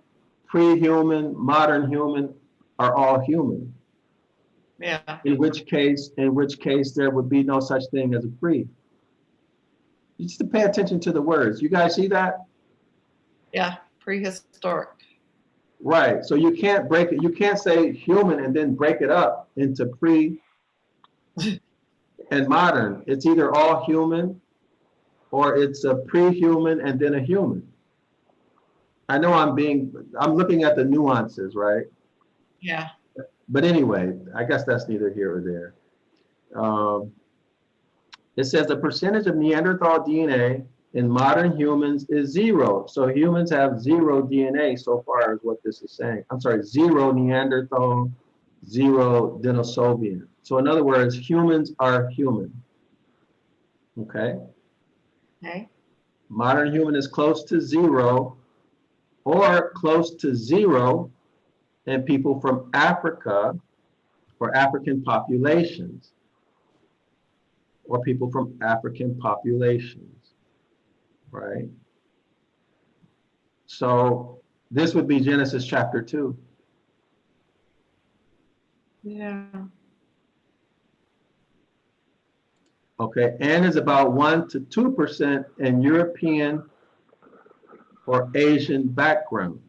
In people, 1 to 2% in European or Asian background. Now, this is not accurate because I've seen 7 to 9%. And some people, I think I've heard someone say 9 to 13%. I'm not sure. But this Neanderthal DNA yeah. is what a lot of people attribute the aggressiveness, the warlike, Oh, to this Neanderthal DNA. right. So let's continue reading. The percentage of Denisovian DNA is highest in the Melanesian population, which is 4 to 6%, lower in other Southeast Asian and Pacific Islander populations, and very low or undetectable around the world.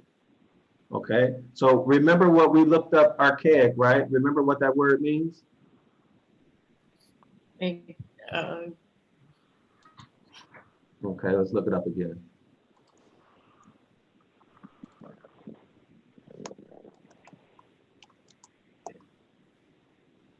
Archaic, very old or old-fashioned, obsolete, out of date, so on and right. so forth, okay? Now, why there, look at this one, of an early period or of art or culture. So this would be what? Okay, because it's, well, you could say a culture, I mean, but that would be very broad. Yeah, Neanderthals were very early humans. See, so this is how we know, this is a confirmation that they're saying pre-human and human are human. yeah, right? Right. So this is an equivalent statement of this. But it cannot be. Scientifically, it cannot be because DNA, your genes, the purpose of the gene is to prevent evolution. You guys understand? It's to prevent change that's outside of the changes that have been pre-programmed into that species. Okay? Okay. So changes outside of that result they're called mutations and cancer. But anyway, and they're never helpful. So Neanderthals were very early humans who lived in Europe and West Africa from about 400,000 years ago until they became extinct about 40,000 years ago. Okay. So anyway, so can we skip this now? Well, let's just Yeah. go here. Scientists have sequenced Neanderthal and Denisovan genomes from fossils discovered in Europe and Asia. So if you all want to read more about that, just go to Medline Plus, okay? U.S. Okay. National Library of what? Medicine, Okay. okay? So how did we get on this topic? Um, over here. I don't Can we remember how we got on the topic. Can we do protocol 1 tomorrow night? We just got started. You kidding me? I know We've been here for 2.5 hours. It's No. 9:47. No, we've Have been we here. really? We've been here since 6 o'clock. Sorry, since 6. That's 3.5 hours. Okay, so did we finish the last paragraph before protocol 1? Did we finish that last paragraph? I don't think so. So let's finish the last paragraph and then we'll pick up. Okay. I hope I didn't offend anybody. No, no, no. No, Okay. I heard about it. I appreciate a little more explanation. So Okay, so the context of it was this: 5% of the population, Jewish people, are holding all of the public offices, well, the vast majority of public offices, right? yeah, So they seem to be more aggressive than the general population of people who are classified. How do you want me to refer to you guys? Well, let me rephrase that. Just forget it. This should be clear. So I was trying to get, because I shouldn't say, remember the one class we had where I said that you really need to have a biopsy to know if a person is white, yeah. right? Do you remember why, Donna? No, I don't. It has to do with melanin. Right. To see how much melanin you actually have in your skin. You're correct, but be more specific. Well, What will the biopsy show you? how many layers down? Yes. How many layers? Very good. The hybrid does not have melanin in every layer of skin. They have it only in one layer. Right. Okay. The top. Yes. Whereas melanated people, they have melanin in every layer of skin.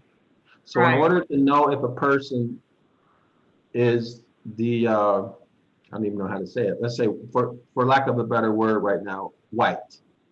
Yeah. You do a Translucent. biopsy, you check their skin, they'll only have melanin in the lower level of their, check the video. This information is on a video. I think we put it up on YouTube. In Okay. the skin. Whereas melanated people, they'll have melanin in every layer. So that's really the only way you can tell. You cannot look at a person and tell if they're white or not. Oh, Right? This is why we have ancestors, melanated people have ancestors who you could not tell are not white. right. But for some reason, we can tell. Am I right, Cleveland? Oh, yes, sir. We can tell if somebody passing. Okay, so this last open and close parentheses says, we are all of us more or less dumb to be deceived, but the elders of Zion are dumber for being such willing tools, while the devil is the dumbest. So they're blaming this on the devil, which is kind of funny, right? Yeah. So now we need to be careful as we read this, because this has some religion involved, Right. some doctrine. So in the Hebrew scriptures, this whole idea of a devil who's out to get mankind, that's not scriptural. The Christian view of devil is not what we find Hebraically, okay? So everybody's tired and bored? Well, Oh no. tired. I'm tired. I mean, you guys can keep going, but It's 9:51 over here. Ellen and I have to. No, we're gonna go. So y'all wanna pick this back up tomorrow, Cleveland and John, or? I would Yes. absolutely. So we'll pick it back up tomorrow? What time? Same bat time, same. I don't know what time, because remember, I was late. Oh yeah, it was Central Time, 7 o'clock Eastern. So what time is after me, Donna? Wait, 7 o'clock, let me check it on the internet, hold on. I can look at Let me stop my. this short. Make sure you You tell said them. it was 7 Wait, o'clock, 7 o'clock Eastern time? Is that Yeah, what you that's said? what- Donna? What's on the email thing you sent out? Whew, okay, so that's 6 in the morning for me, 6 a.m. I can do it. Okay. Yeah, I'll be here, don't worry. I'll make sure I'm up and I'm ready. So we'll start the first protocol in the morning. Okay. Sorry we couldn't go faster, but let's see. What is this going to be about? Protocol number 1.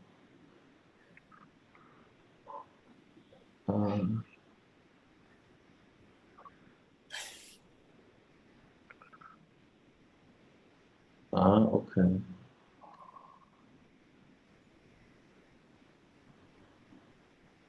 How about this? Let's get momentum. Let's read from the top to political freedom is an idea, but not a fact, and then we'll close the meeting, okay? Is that okay? Okay. All right. Good night. Good night. Ellen's bailing. night, What with Okay. about to set forth then is our system from the 2 points of view that are that of ourselves and that of the Goyim, i.e. non-Jews. It must be noted that men with bad instincts are more in number than good, and therefore the best results in governing them are attained by violence and terrorism, and not by academic discussion. Rare indeed are the men who would not be willing to sacrifice the welfare of all for the sake of securing their own welfare. Men are but beasts of prey. Political freedom is an idea, not a fact.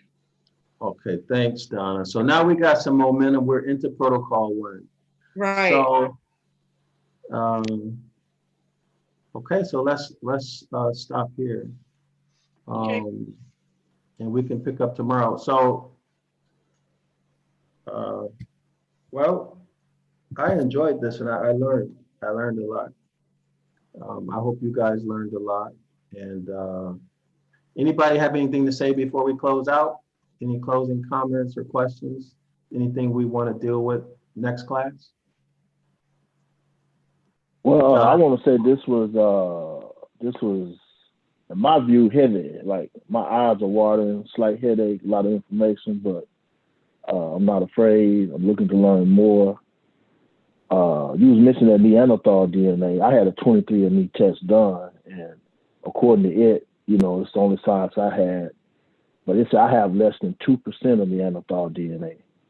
And you know, when I got the report, I didn't know exactly what that meant, you know, because I don't have any medical background, no science background. It's just that, and looking for family was the reason why I submitted the DNA through Ancestry and Ancestry.com. And so, you know, it's just a whole lot of information, but, you know, I dig it, you know, so looking forward to learning more.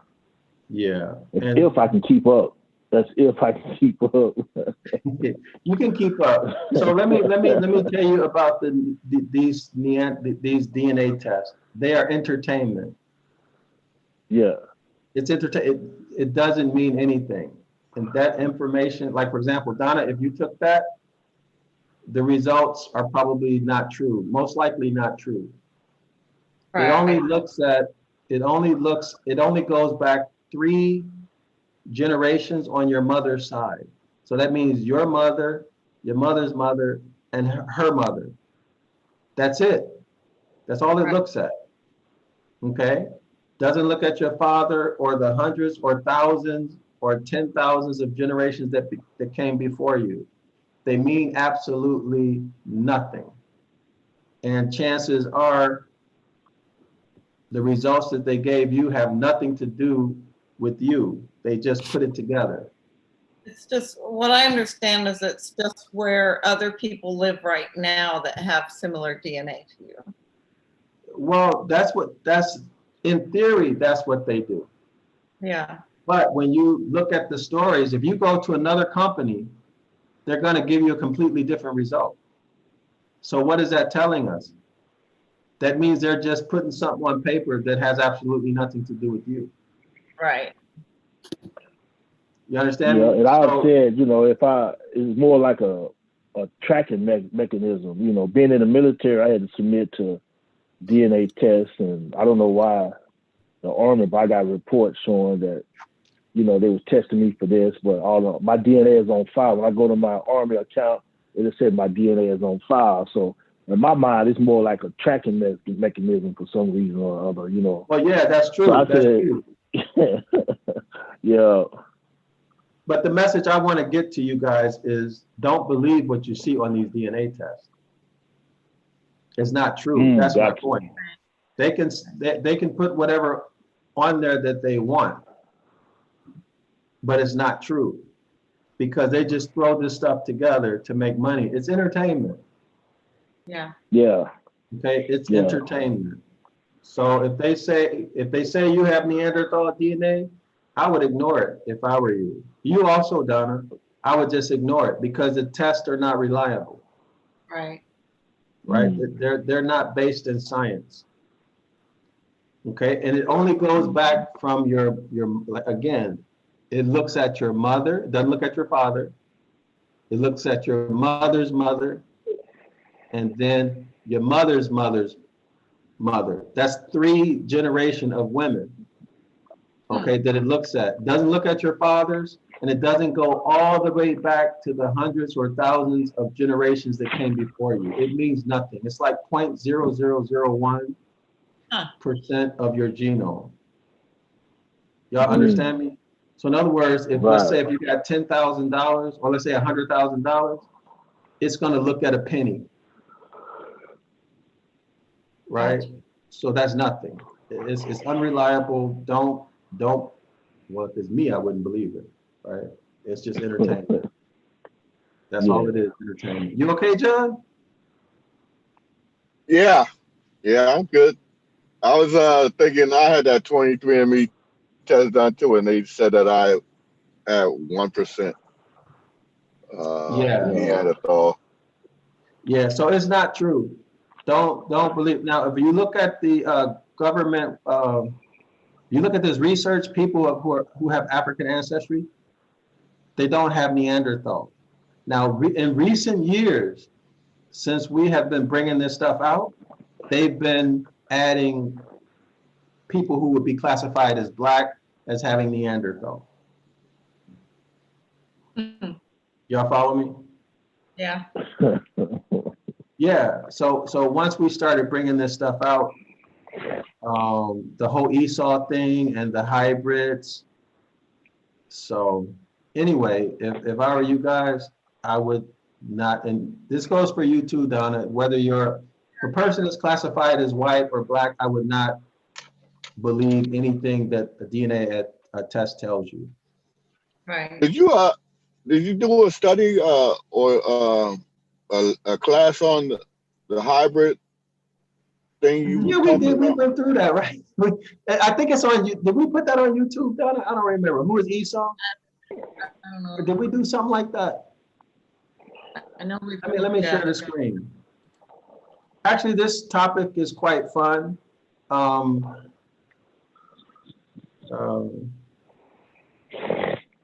Let's see, do we have?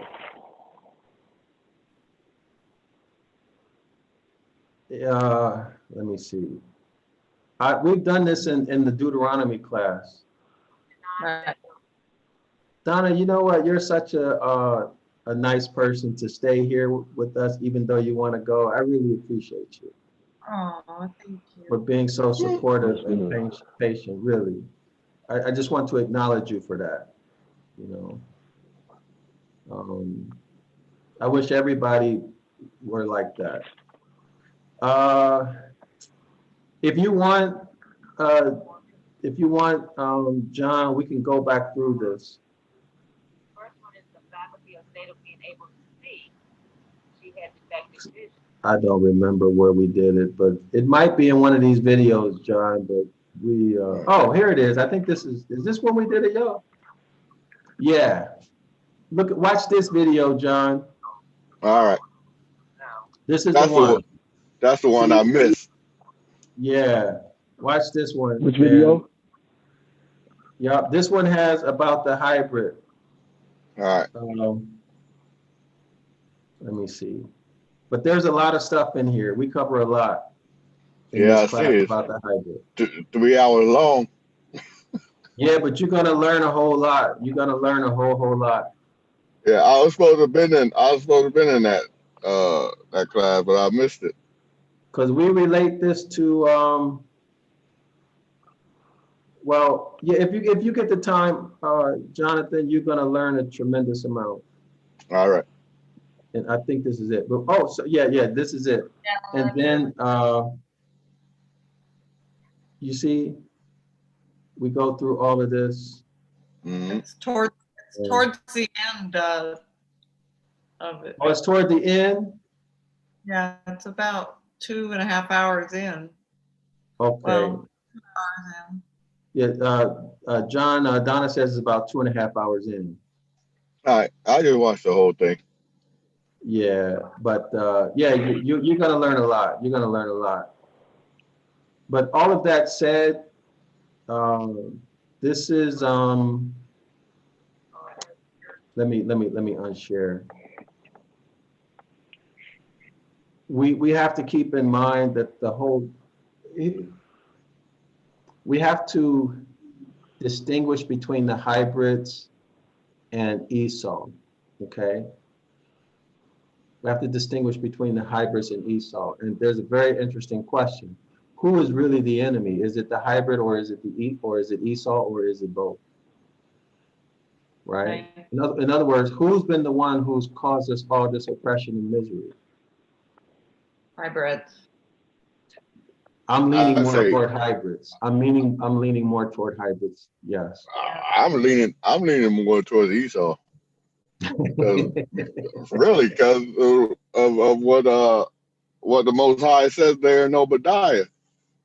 Yeah. How Esau is going to be punished. Yes. Well, the longer you go on through the course, you'll start to see some things. All right. Yeah, you'll start to see some things. So the common view is that it's Esau. That's the common view. Yeah. But then the question becomes, who is Esau? Right. So in the video, we talk about Esau and his 3 wives and the Horites. Right. And then who were the inhabitants of Mount Seir before Esau took it from him? And then Edom marrying in with the Horites again in Mount Seir. And so what's the relationship between the offspring of those Edomites with the Horites? Are they the 5% that we're talking about, or not that we're talking about, but are they the 5% here? You guys see the screen share? No. No. Are they the 5% that's being spoken of here? When Esau went into Mount Seir, made it again with the Horites, right? Are these Khazars, or you know, I mean, these are questions we should ask. Yeah. Because Esau had 3 wives, 3 or 4 wives. One was a Horite. So you got to look, you got to search what Horite is, right? So he had a hybrid wife. So there was a line of children from Esau who were hybrid from the mother's side. Then there are the regular or just the richly melanated people from his other wives who are still Esau. You guys see it? Yeah. Then when they went into Mount Seir, there were about 250 more Horites there that Esau married with or had children with. Okay, so now there's more of that Horite introduced into Esau's bloodline. So are these Now, these Horites, aren't they descendants of Canaan? Canaan, how you pronounce the name? Canaan? Well, it depends. See, it depends. It depends on where you look. Because Horites are in scripture as I've seen as having no genetic relation to Noah. And I've seen them also as being cavemen. So who would the cavemen be? Neanderthal. Yeah. But this is in the video. Oh, see, troglodytes. See, a race of troglodytes, cave dwellers, who lived in caves, abounded in Edom, which is Petra. The ancestor of Seir, Esau took Seir from the Horites, the cave people. So this is what makes it a very interesting discussion. But it's all in that video. Oh, see, they were a branch of Hivites. Hivites, no, Hivites are Horites. This is just a different spelling of it. But I've seen also where the Horites have no lineage back to Noah. Hopefully I can find it.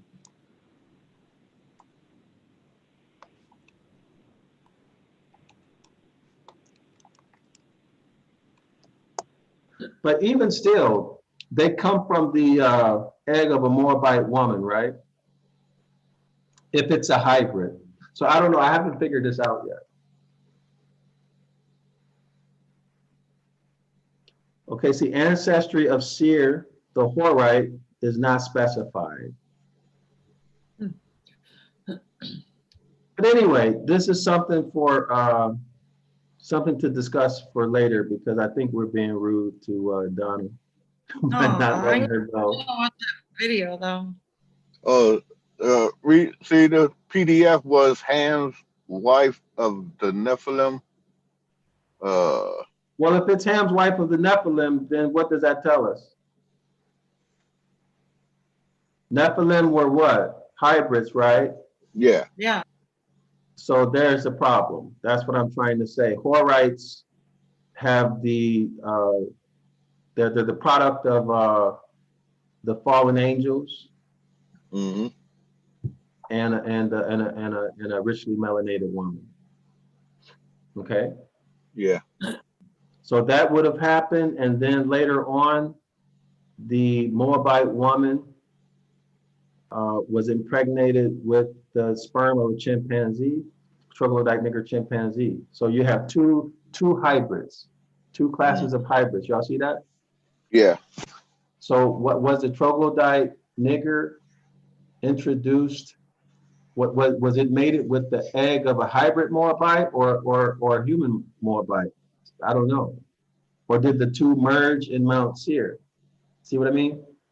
So in either case, Esau has richly melanated offspring, and he has hybrid offspring, right? So the question becomes, who has created all this misery, hybrids or Esau? But when you learn, see, John, go back and look at the Genesis 1 video, okay? So yeah, there's a learning curve. You gotta, it's different from what we've been taught. Okay. Yeah, because I think otherwise what I'm saying to you might be like way out in left field until you get the background on Well, it, right? well, yeah. I mean, it's everything that I'm learning now is really mind blowing. Uh, like the Nephilim.